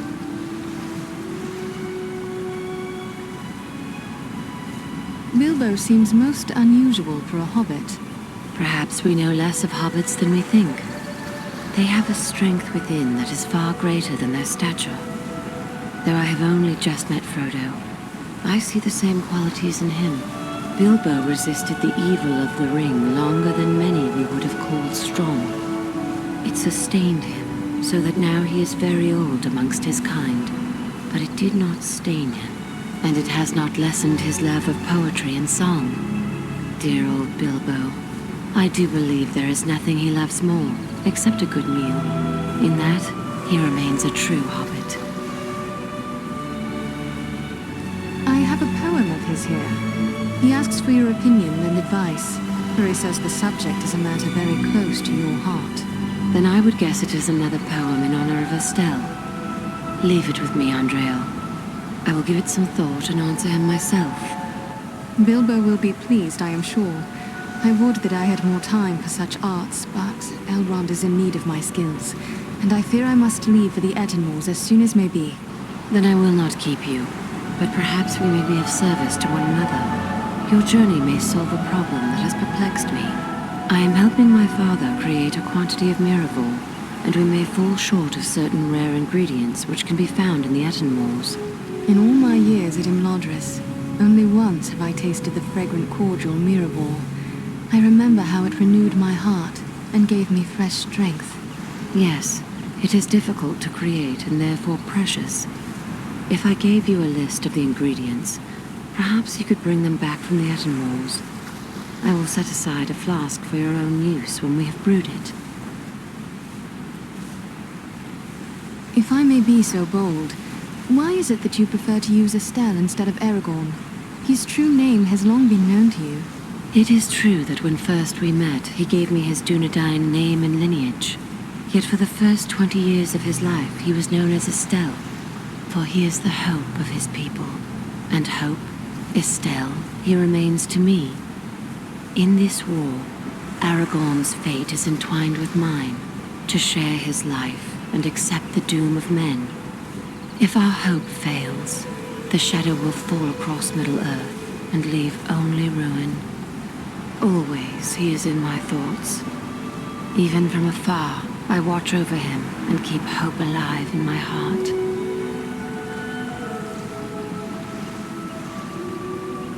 I have not heard how you met, if you would speak of it. I had been living with my mother's kin in Lothlorien for many years, and had only recently returned to Imladris to visit my father. Estelle saw me at twilight as I walked in a grove of birch. Even then, in his youth, he struck me as more than other mortal men. 29 years passed, and I dwelt once again in Lothlorien when he came there, returning from perils on the very borders of Mordor. He had undergone many trials and hardships, yet he seemed as fair as an elf lord when I beheld him walking beneath the golden boughs of the mallow trees. We pledged our troth there, upon the hill of Ciaran Anroth, where I said to him, "Dark is the shadow, and yet my heart rejoices, for you, Estelle, shall be among the great whose valor will destroy it." Then it is as I heard. You have made the choice of the half-elven, choosing to become mortal because of your love for Aragorn. That is the gift given to my father's line, to remain of elven kind and live forever in the undying lands beyond the great sea, or to accept a mortal life, both the sweet and the bitter. You are guided by your heart, so you have made the correct choice, however painful it may prove for yourself, and for the others who love you. In many ways, it does seem a choice between two separate sorrows. Even should Imladris endure this war, Elrond will depart. When he leaves, we will be parted beyond the end of the world. It is the price I must pay to bring love and hope to Estelle. I believe you said something about Miraval. I am helping my father create a quantity of Miraval, and we may fall short of certain rare ingredients which can be found in the Etten walls. In all my years at Imladris, only once have I tasted the fragrant cordial Miraval. Yes, it is... You are generous, lady. I will seek them out for you, and return with them once my mission is completed.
use for this.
How can I assist you? I have discovered some interesting relics of the Dunedain, Angmir. Perhaps you can help me with them. Ah, these are work of Westernese, the lost land of Numenor. The men who forged these items were skilled indeed. You have the makings of a unique weapon here. Although these components were never part of a single work, I believe you have assembled everything I would need to make it so. The finished weapon would undoubtedly carry some elven qualities. What do you mean by that? Only that with a work such as this, the finished product is liable to reflect the nature of the smith who assembles it. If, for example, a dwarven smith were to complete this weapon, it might possess quite different qualities from the weapon I would create. It seems fitting that an elven smith should do this task for me. Very good. I will get started at once. There, it is finished. May this serve you well, my friend. A worthy work indeed. You have my thanks, Angmir. How can I assist?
How can I assist you? I must be going, Angmir.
How can I assist you? I must be going, Angmir. How can I assist you? I must be going, Angmir.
This is rough country, no mistake. But so far, we've seen no sign of trouble. But the moors stretch on for many leagues. It would be easy to miss something in these rugged crags and valleys. Let us continue the search, but be wary. More than one ranger has been lost in these wild lands.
This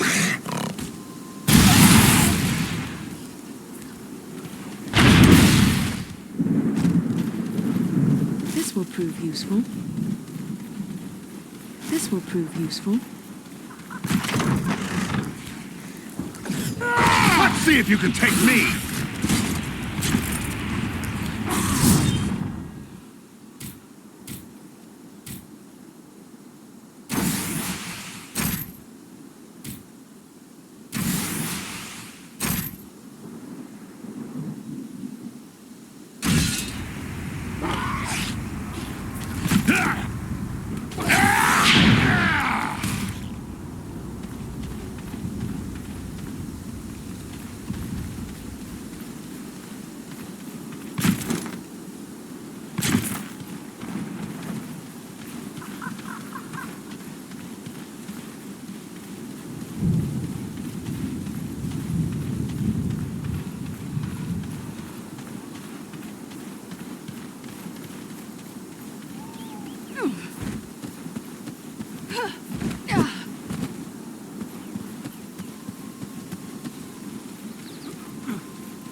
This will prove useful.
dwarf!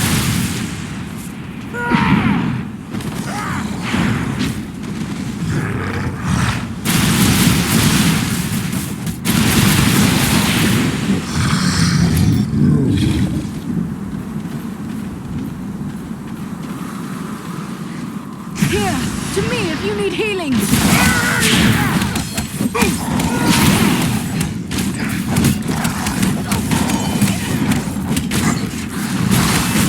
Fight me if you dare!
Greetings, my friends. I could scarce believe what I saw from above. But elf, dwarf, and man battling the enemy together, such things are not often seen. I knew it had to be you. Is that you, Balaram? I never thought we'd meet again so soon. Nor did I. It does seem a strange coincidence, but a happy one nonetheless.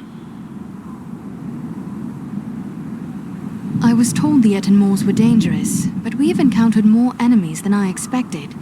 Is there something transpiring that we should know of? Indeed there is. The orcs and trolls of the Etten are gathering to follow in the wake of Bagrisar, a corrupt stone giant. The foul folk respect his strength, and they will follow him for plunder and the chance to do evil. The giant must be stopped before he can bring this army to bear against our friends and allies.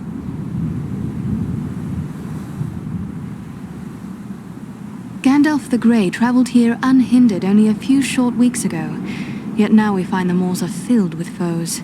Is it unusual to find so many enemies here? These moors are always dangerous, a breeding ground for trolls and orcs. But even here it is unusual to see so many enemies openly assembling. The presence of Bagrisar makes them bold. They believe he will lead them to the bloodshed and plunder they crave. And it may well be, unless the giant is destroyed. I was not aware the great eagles dwelt here in the Etten Moors. No, we keep our areas atop the high peaks of the nearby Misty Mountains. We have come to the Etten Moors in pursuit of Bargrasar. Perhaps there are other giants in league with Bargrasar. I do not believe so, for we have learned Bargrasar is an outcast among his own kind. They disowned him for past crimes, and will offer him no protection from our vengeance. We will not leave our allies to face this enemy alone. Let us join with you in the hunt for Bargrasar. Your aid would be most welcome. Together we may be able to best him. Every hour he lives, his following grows greater. Let us press on!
This will prove useful.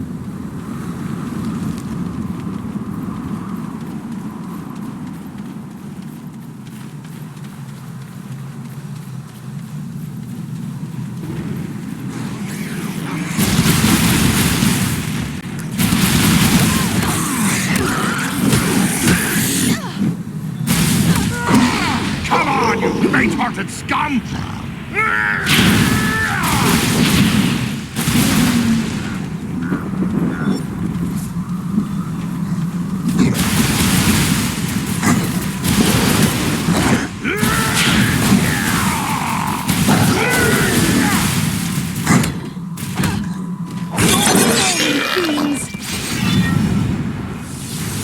This will prove useful.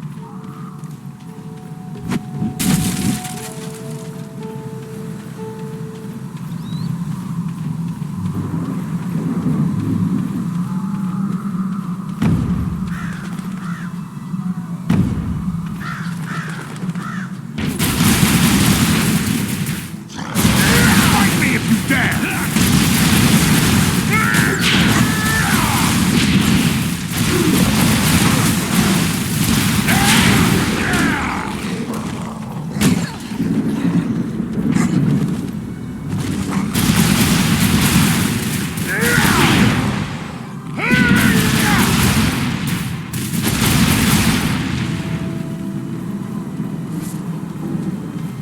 Take refuge here. I will shield us from their arrows and bolts.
This will prove useful.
This will prove useful.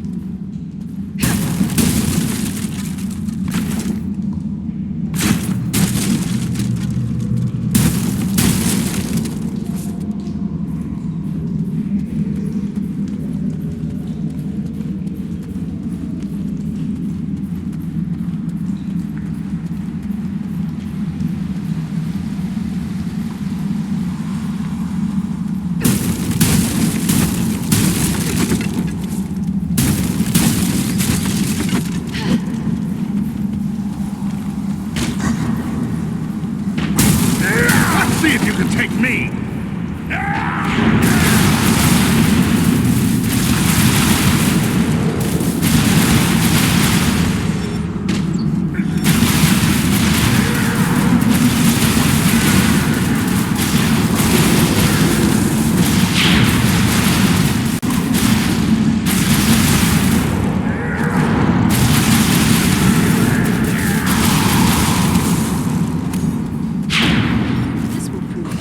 No match for me!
This will prove useful.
This will prove useful.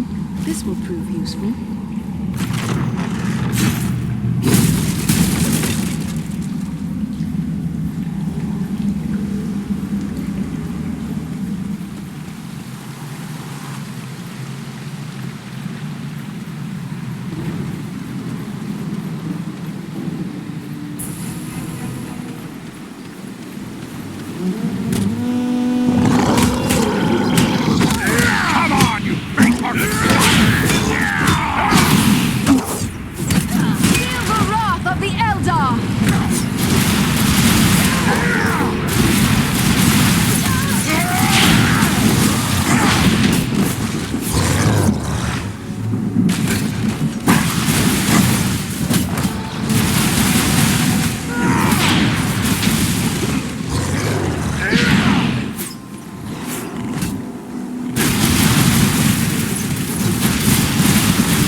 To this healing light!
Archers above us! This has the power to heal.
We must pass that gate!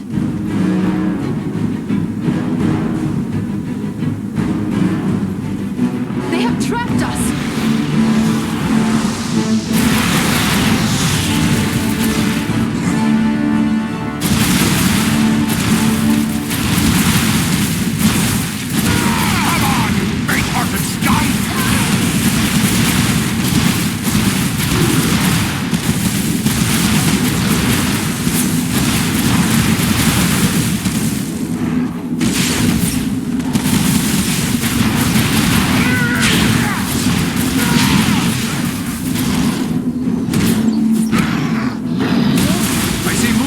Trees. We must work together to overcome these odds.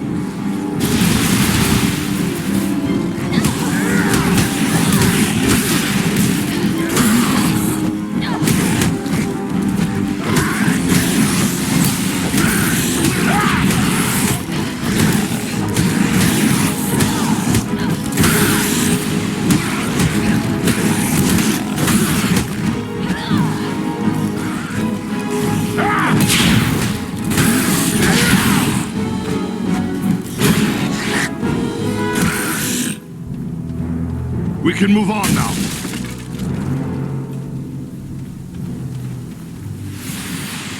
I have a good use for this.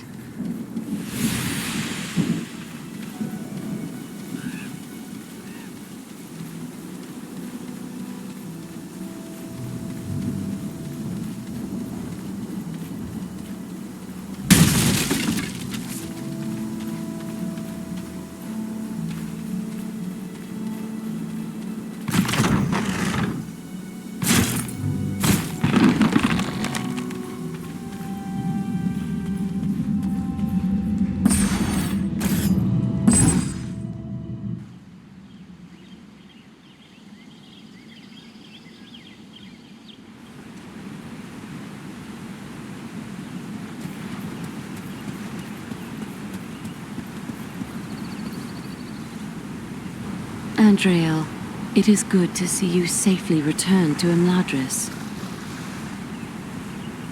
I am well pleased to say we outwitted our enemies and returned with the items you sought from the Etenwars. Thank you.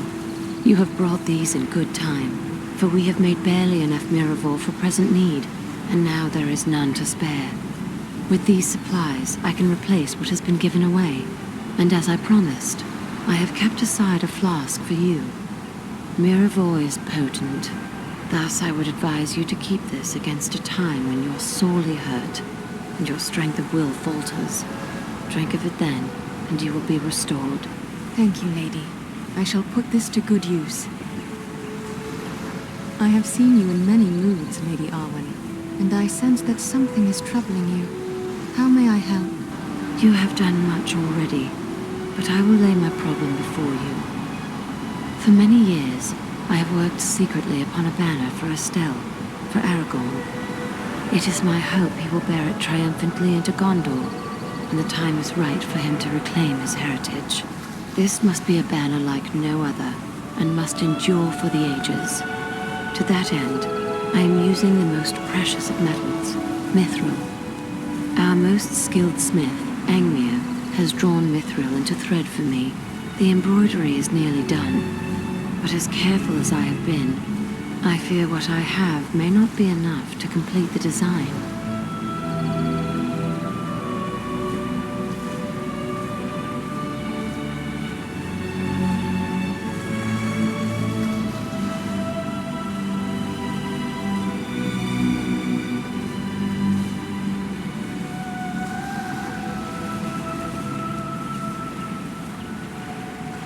I have heard of no place where mithril can be found save in the distant and forbidding mines of Moria.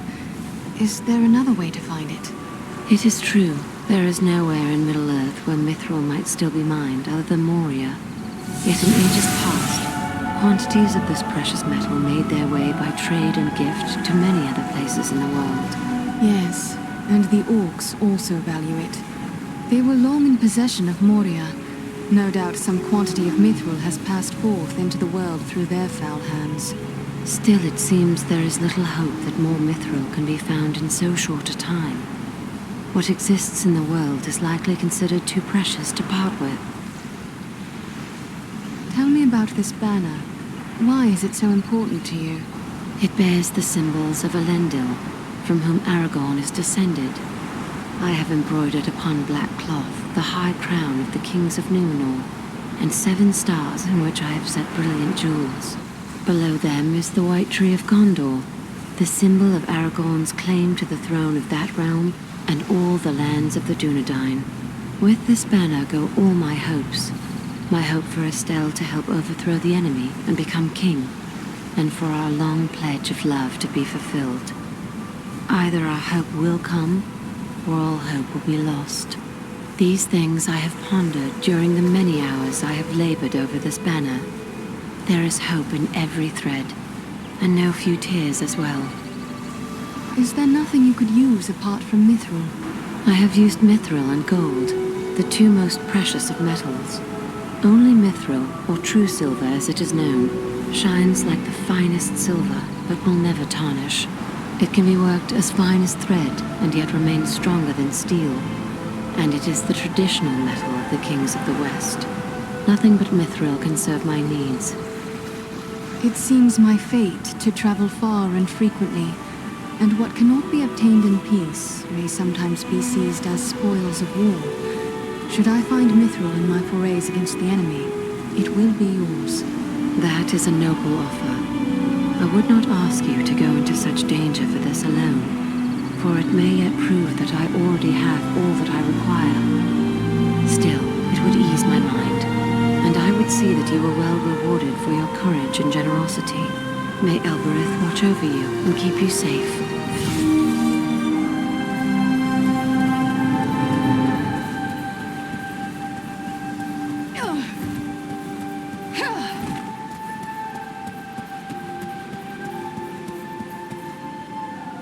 Ah, it's good to see you again. Have you had any luck procuring the gemstones we spoke of? Yes, here are the stones you requested. Excellent, but we must be assured of their quality. Take them to the dwarf, Glowin. His skill at appraising gemstones is unequaled. Very well. I shall return.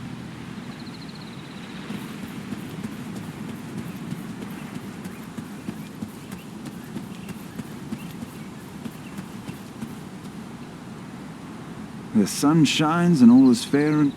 A far cry from the blood and dust of Fornost. I'm only sorry you will have so...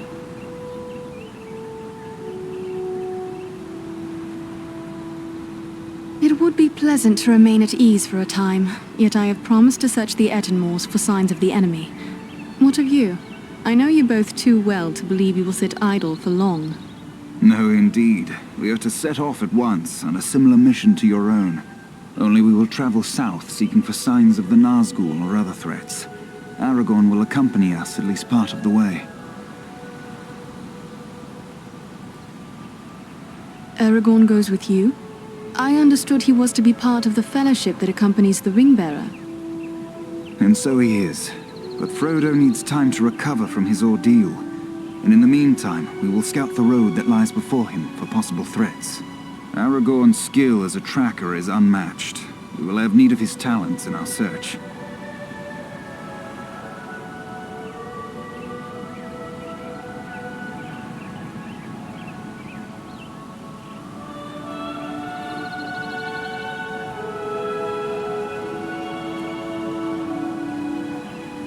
Aragorn is a frequent companion in your forays against the enemy, is he not?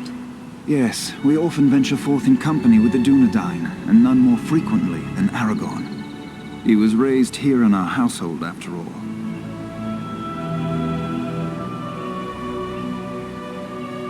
Farewell, friends. May good fortune accompany you.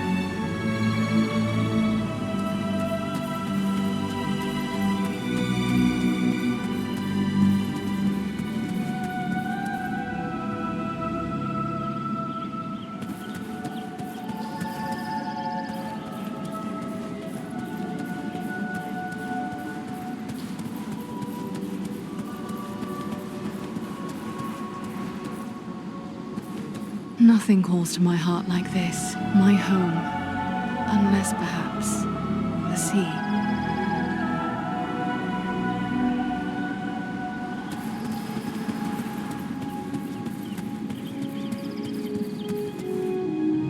Those who venture into the wild must be well prepared.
Good to see you again, Andriel. What can I do for you? You are welcome here for as long as you wish, but I wonder that you make no plans to return to your home. I'd leave tomorrow, but Elrond thinks I should stay put. He says that an elder dwarf, old is what he means, such as myself, is too easy a target traveling between here and the mountain. I fear he may be right. It was dangerous enough when we first traveled west. Now the return path is overrun with orcs and goblins and such like. And with my boy Gimli going off with the Fellowship, well, here I'll stay for the present. I have collected these gemstones for the smith Angmir, but if he is to make use of them, they must be of the highest quality. He wishes for your appraisal. My pleasure. I always enjoy handling fine gems. Oh, yes. These are excellent stones. See here, the depth of color. The way they seem to shine with an inner light. In fact, I've a fancy to buy them from you. I never tire of collecting such stones, and I've plenty of coin in my purse. How's the weight of your own purse these days? I would not wish to insult Angmir by failing to return with the gems, but thank you all the same. Ah, well, fair enough. But the offer stands if you change your mind.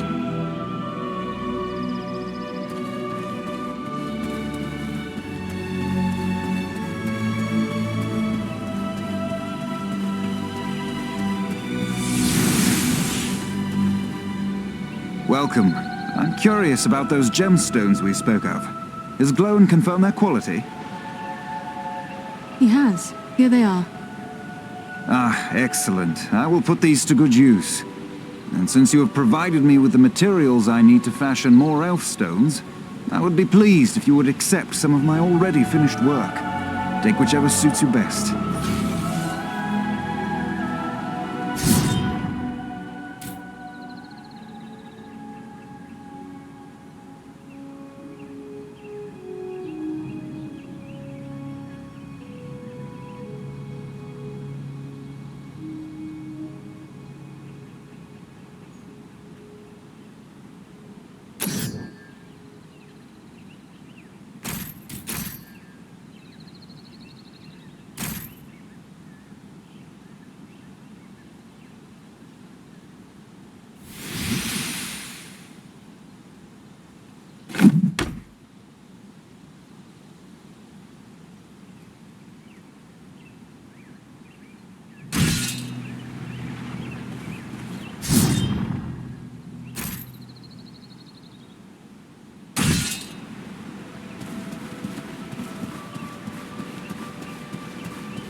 Hello again. What can I...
This cave stinks of troll.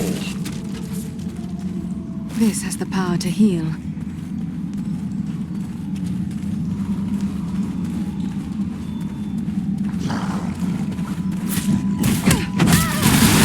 Do you fear to face a dwarf?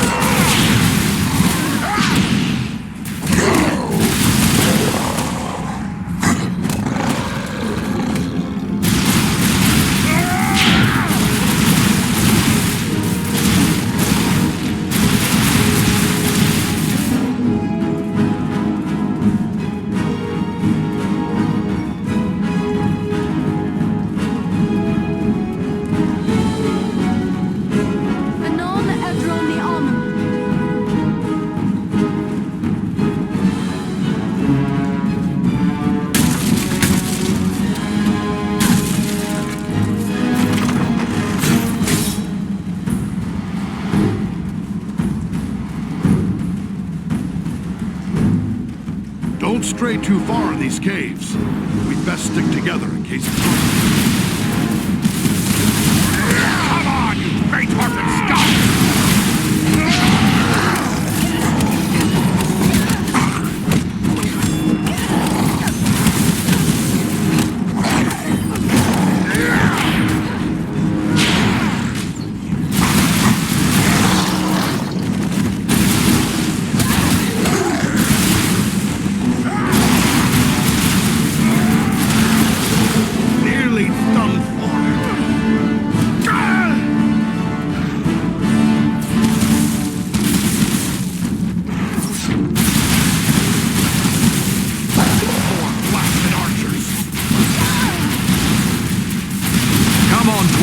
There are still foes to defeat. That was too close for comfort. You have my thanks. Not in a car!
This is just what I needed.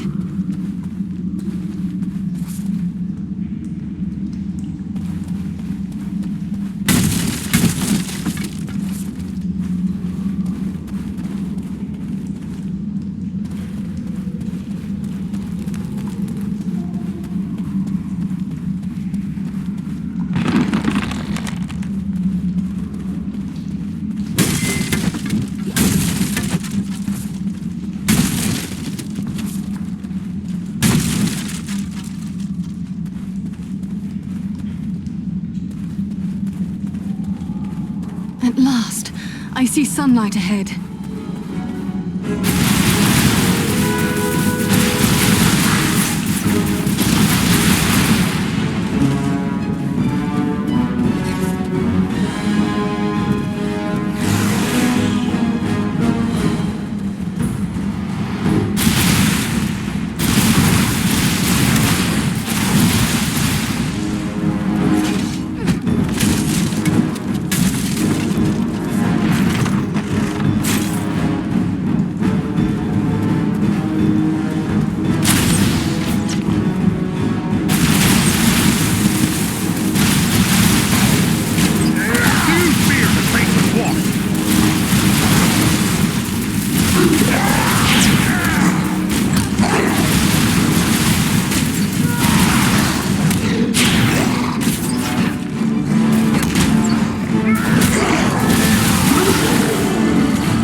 Watch yourselves. The big one looks dangerous. You're no match for me!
That was too close for comfort. You have my... There is a sorcerer among them!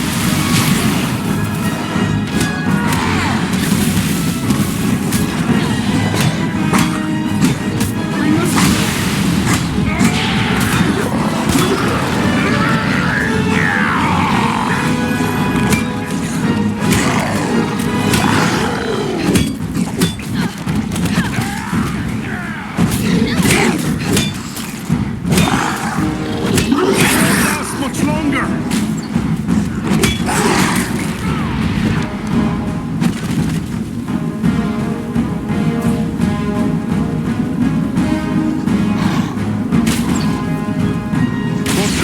appreciated, friend.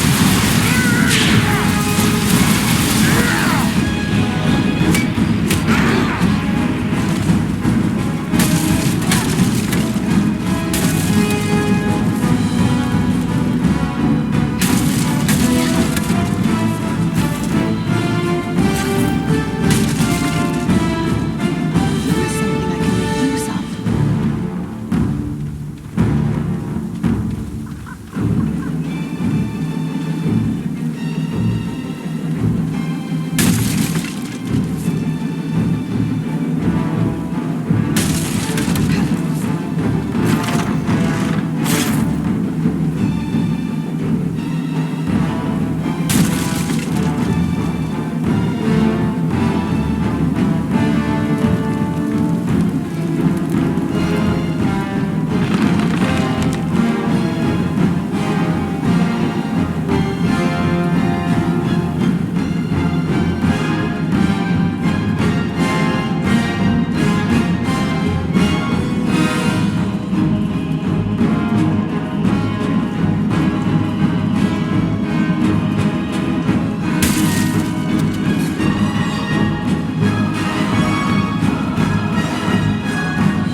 Another troll! Fight me if you can!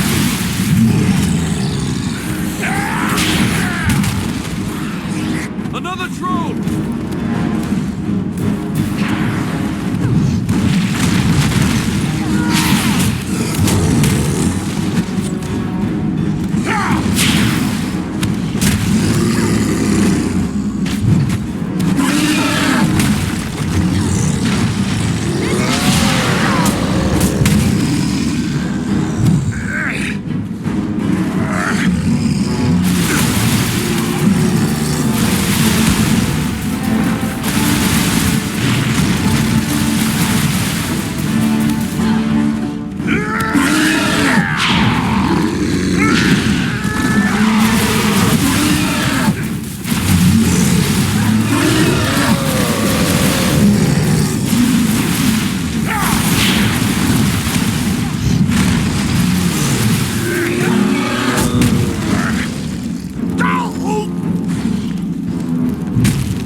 No enemy missiles can pierce this shield.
I have a good use for this.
Ambush!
It is finished! My people are avenged. And behold, here come your kin. My lord.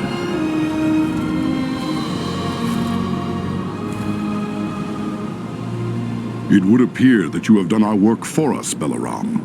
Not I, Lord Gwaihir. Your thanks belong to these three. Andriel, Farin, and Aradan. It is they who rid us of Baghrasar. The same three that saved you at Fornost. Indeed. A remarkable chance that we should meet again. If chance it was, your fates seem strangely intertwined. But be that as it may, we are doubly grateful to you. First for saving the life of Balaram, and now for slaying the giant. Are there more of these stone giants threatening your people? There are other giants, certainly, but none that we would consider an enemy. Baghrasar was ever inclined to mischief, and was shunned by his own folk. Yet I never thought him capable of murder. He must have been persuaded to undertake these actions. We have discovered signs that Agandar has been here in the Ettenmoors, that same servant of the Dark Lord that we encountered at Fornost. Then we need look no further for the source of Baghrasar's corruption. But how is it you chose to search these remote moors for Agandar? My master, Elrond Half-Elven, suspected the enemy might be gathering here. It was he who sent us to investigate. I will not question the wisdom of Master Elrond. He sees much that is hidden from others. Yet I fear you have come too late to find Agandar. We have searched the Ettenmoors thoroughly in our hunt for Baghrasar, yet we have seen no sign of this servant of the Dark Lord. If he was here, we can be reasonably certain he is here no longer. My people will work to disperse the enemy forces that remain in the moors. We will be on guard against the return of Agandar. Then we'd best head back to Rivendell. Elrond will be wondering about us. We've already been gone too long. I will arrange for a messenger. My lord, I owe my life to these three. And I too believe Agandar to be a grave threat to the free peoples of the North. Eagles no less so than any other. If you would grant me leave, I wish to accompany them and aid them in their quest. You ask a great deal, Balaram. I may have need for all my followers soon. Yet I perceive a great destiny awaits these three, and it seems you are now part of it. Very well. I will grant you permission to join with them for as long as you see fit. Unless Balaram plans to carry his friends like sheep in his talons, he will need help. If it pleases you, my lord, I will gladly accompany them as well. I too have a stake in this quest. Let me be the third. So be it. 3 who cleave the air to match 3 who walk the earth. May fortune favor you all. Armanel, Barenthor, you shall be at Balaram's command. Obey his word until such time as you return to us. Now I must depart. Many forces are at work across Middle-earth, and many events take shape. I must consider what part the Eagles will play in them. We are most grateful for your aid and trust, Lord Gwaihir. Farewell.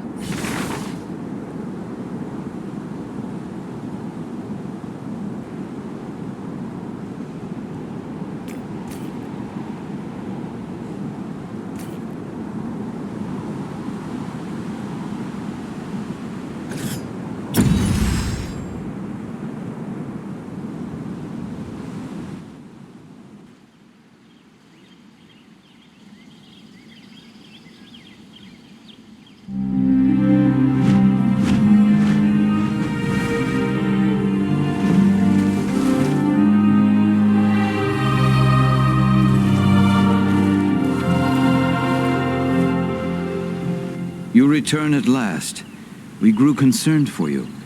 I fear you have missed your chance to say farewell to the members of the Fellowship, for they have departed. Clearly you found danger in the Ettenmoors, yet you have returned safely, and in the company of 3 of the great eagles, no less. There is a story behind this, and I am eager to hear it.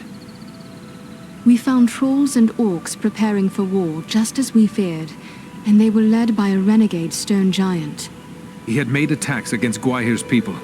But with the Eagle Balaram's help, we managed to put an end to him. That was well done, but this is troubling. Why would a stone giant act in this manner? They have never been hostile to free folk before. We found these tokens on some of the slain. Some of them bear the Black Raven emblem of Agandaur. Then we can be certain he is behind the giant's descent into evil. But there are also other tokens here I recognize. These are the marks of the orcs of Mount Gundabad, far to the north. What can you tell us of Mount Gundabad? It is a great peak that stands far to the north, at the meeting point of the Misty Mountains and the Grey Mountains. Once, Gundabad was a delving of the dwarves, but it was abandoned long ago. It has since become a stronghold of the orcs. It would be hard-pressed to find a more dangerous location in all the north. Could Agandaur be a threat to the Ringbearer and his mission? Perhaps, but the Company of the Ring is bound southward, away from the regions where we believe Agandaur to be. We can hope that he has no thought for the Ring. Indeed, I doubt he even knows of it. Why would Agandaur not know of the Ring? He is an important servant of the Dark Lord. Do not forget, for all his power, Agandaur is a mortal man. As bound as he is to the Dark Lord, he is not a slave to his will, as are the Ringwraiths. Were Agandaur to discover the Ring, he would certainly be tempted to claim it as his own. I doubt Sauron would take such a risk. If the orcs of Mount Gundabad are serving Agandaur, perhaps we can find him there. It may well be. From Mount Gundabad, the orcs have many tunnels and secret pathways connecting the hidden mines and orc holes of the Misty Mountains. The orcs can move along those routes in great numbers without being seen. If Agandaur is raising an army to fight for his master in the north, it is certain he will have traveled to Gundabad. The evidence you have uncovered confirms this to be so, yet we have no way of knowing if he is there still. Maybe not, but it's not like we have many more choices, other than to sit waiting for Agandaur to strike first. To walk into such an orc-infested pit as Mount Gundabad would seem like folly, but you have proven your skill and daring many times over. And too, you have the eagles to aid you. It may be that you will find a way to take the enemy by surprise. It is certain that, were you to destroy Agandaur, you would cut the heart from Sauron's plan to make war in the north. But we have seen the forces Agandaur is raising. Imladris is almost certainly his target. Dare we leave? You may have need of us here. If you cut the head from a serpent, the body dies thrashing. It may still do great harm in its death throes, yet it will die. Your mission may well be our best hope. Destroy Agandaur and you will cut the head from the serpent that threatens the north. But what of Frodo and his quest? Is there nothing more we can do to assist him? That die is cast. We must abide the consequences, for good or ill. There is nothing more we here can do but to look to our own defense. How will you prepare? We will continue to plan for the defense of Imladris. The enemy will not find us unprepared. I will send warnings to such allies as we have. There is strength to be found in Imladris still, but in truth, you three may be our best hope. Then we shall not fail. We travel to Mount Gundabad. Your courage is commendable, but be certain you are well prepared. Mount Gundabad will not be forgiving of the unwary. Farewell, and may the stars shine upon your path.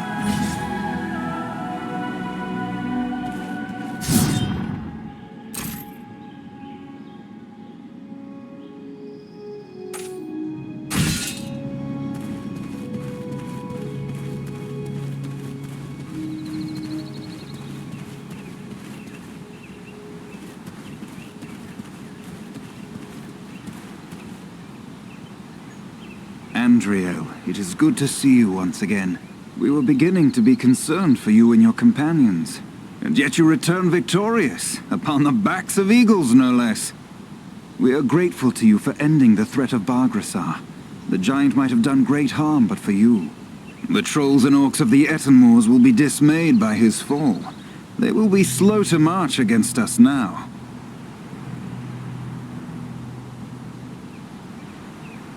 Have you seen any sign of the enemy near our home? No true threat, but our wardens have slain a few goblins that strayed near. It may well be they were scouts seeking the location of Imladris. Wolves are also roaming in great numbers in the wild. These might be no more than simple beasts. The enemy has used such spies before. We must assume the location of Imladris is a secret no longer. Are we prepared to face an attack on Imladris?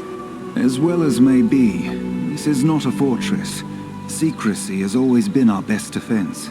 Still, an enemy would find the terrain difficult to deal with. And we have a few useful tricks to play, as the Nazgul learned when they attempted to cross the river.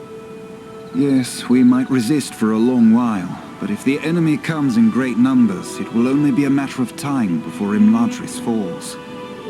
All the more reason to be rid of Agandaur, and soon. I am glad you are so eager to come to grips with the enemy. Yet do not abandon caution completely. You will find few places in the north more perilous than Mount Gundabad. I only wish we were free to accompany you. What do you know of Mount Gundabad? It was once a great work of the dwarves, but it was abandoned long ago, and the orcs have taken it for their own. It is certain to be teeming with enemies. You will need to keep all your wits about you if you travel to Gundabad. Have not the Eagles aided the Free Folk on many occasions before? We have always counted the Great Eagles as allies and friends, but many men mistrust them and they have grown wary of dealing with other folk. They have been known to take counsel with certain of the wise upon occasion, yet they are their own masters and aid only those they deem worthy. Clearly you have made a strong impression upon them. What can you tell me of the stone giants? They are mysterious creatures. Little is known of them, and little do they concern themselves with the affairs of other folk. Yet they were never thought to be wicked, nor are they counted among the servants of the enemy. Making it all the more strange that Bargrassar sought to make war upon us. I detect the hand of the Dark Lord in this. In the person of Agandaur, no doubt. All the more reason why he must be found and dealt with. I am glad you are so eager to come to grips with the enemy. Yet do not abandon caution completely. You will find few places in the north more perilous than Mount Gundabad. I only wish we were free to accompany you. The sons of Elrond would be a great help to us, but I believe you are also needed here at home. Alas, our father has made it clear we are to remain close at hand as long as Imladris is threatened. Such is our duty, and we will abide by it. Otherwise, we would have sought leave to accompany Aragorn on his quest. But you have fought to defend these lands for so long. Why would you now choose to fight in the southern realms? For many reasons, not least of which is the friendship we bear for Aragorn. We have shared many hardships and perils together, as we did with his forefathers before him. We would stand with him when he achieves the quest for which so many generations of the Dunedain have striven. And so too would we be there with him at the bitter end, should all our hopes fail. Perhaps you should follow the urgings of your heart and ride south. We cannot think only of ourselves. We have a duty to our father and our kin. And what use would it be for Aragorn to gain the realm of Gondor, only to find the lands of Arnor reduced to ruin and ash behind him? The North will not fall into darkness, not while life remains to me. It heartens me to hear you say so. If you and your companions continue as you have begun, we truly have little to fear. Indeed. With you harrying the enemy across the whole of the North, the two of us will soon be on the road south.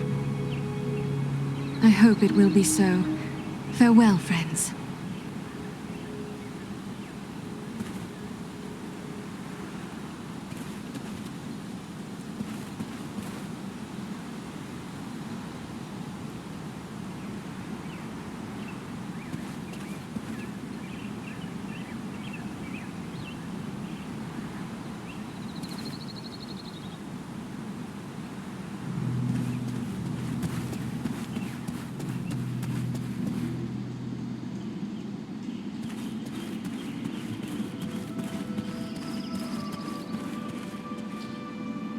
those who venture into... It is good to be home once again, Ella. Less serene than usual, I fear.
I am grateful to you, Lord Master. Even our high areas were threatened by the giant Bargrasar. You have my thanks. What can you tell me of your leader, Gwaihir? Gwaihir is the Lord of the Eagles. He can outfly the North Wind, and his word is law. Long ages of the world have passed since ancient Thorondor, first and greatest of Eagle Lords, soared over Middle-earth. But Gwaihir is the mightiest descendant of that line. He is wise and sees much that others miss. An eagle rarely offers to carry another on his back. Why do you offer us this rare privilege? It was enough for me that Belaram wished to join you. But there is also this. One of the eagles the stone giant slew was my own father. You avenged him, and for that act alone I would bear any of you to the farthest ends of Middle-earth. And though Bargrasar is gone, I still burn with the need for vengeance against the master that sent him against us, Agandar. Your enemy is my enemy. I will not rest until he is brought down. Were you one of the eagles that took part in the Battle of Five Armies?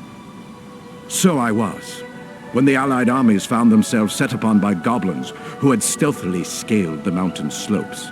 I was among those who set upon the enemy and cast them from the cliffs to perish. Are you ready for a long flight to Mount Gundabad? We are strong and rested. Belaram awaits you whenever you wish to depart. He is our leader in this venture.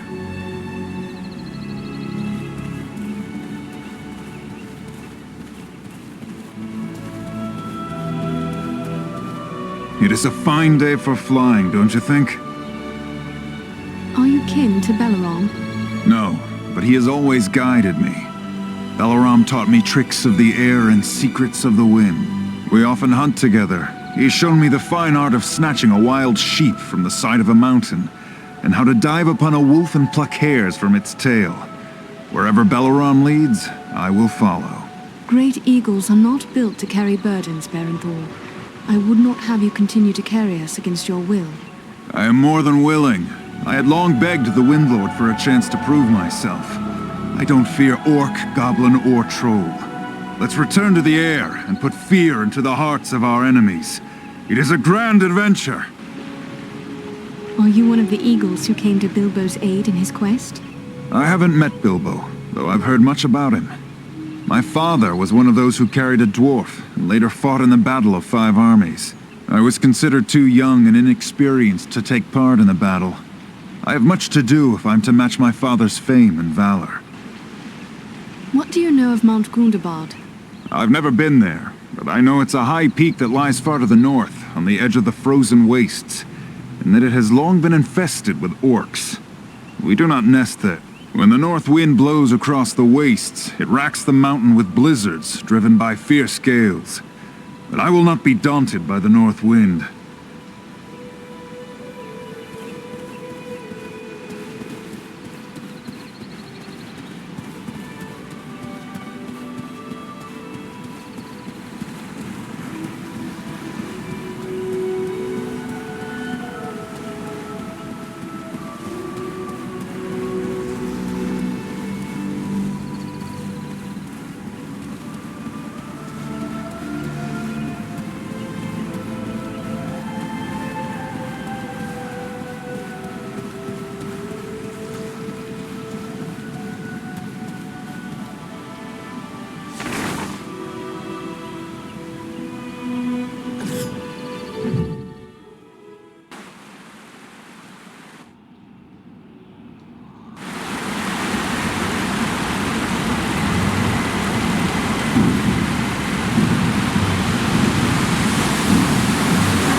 We are stalked by the undead.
Gundabad awaits us.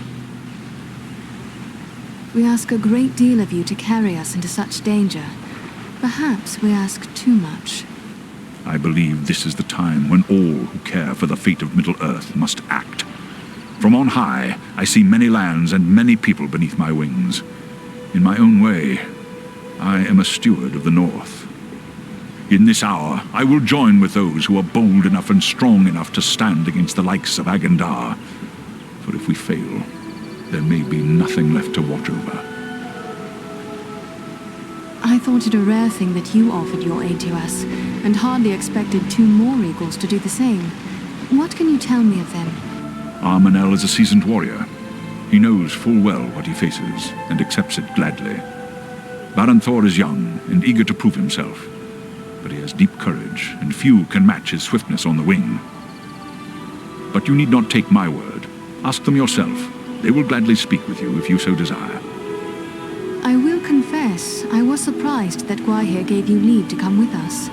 He rarely intervenes in the affairs of those who walk upon the ground. It is true, Gwaihir thinks first of the safety of his own kind, and he is more likely to take a dangerous task upon himself than to send another. He sees us as observers, watching from high above, but holding aloof from the affairs of the earth. He feels we should bear information not burdens. Even now, the Windlord is considering what part the Great Eagle should play in the events that lie before us, though there may be little time left to ponder such things. We would not wish to cause strife between the Windlord and you, yet it seems you disagree with his view. I have served Gwaihir loyally for a long time, and he, in turn, has the wisdom to trust my judgment. He knows that I have chosen the wind I must fly upon, and my choice is this. I can no longer stand apart. I must act. Even an eagle must rest upon an eyrie that has its roots in the earth. We cannot entirely escape the ground, and the fate of elves, men, dwarves, and even hobbits will ultimately be our fate. What should we expect when we reach Mount Gundabad?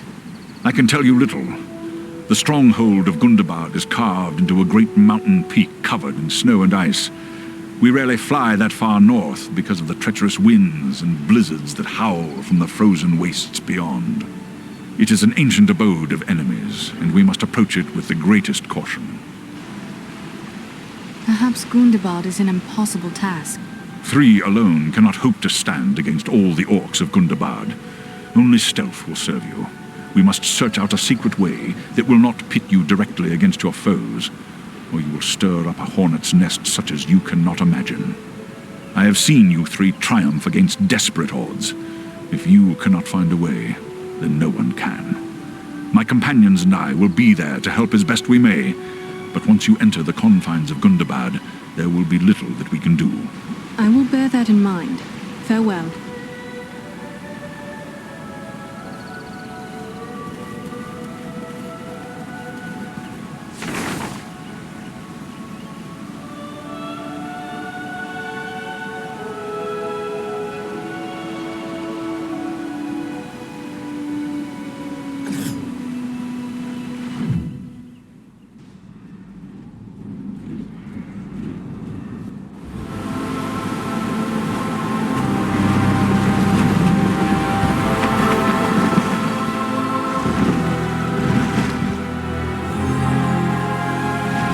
We reach our destination soon, or this weather may prove more deadly than the orcs. Take heart!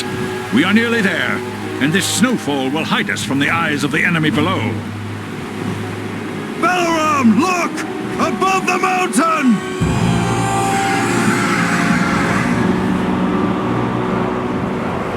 Set us down. We can attempt to find a way into the mountain under the cover of this storm. There is little chance of that, with those creatures keeping watch from above. Once we land you, my comrades and I will draw off the beasts.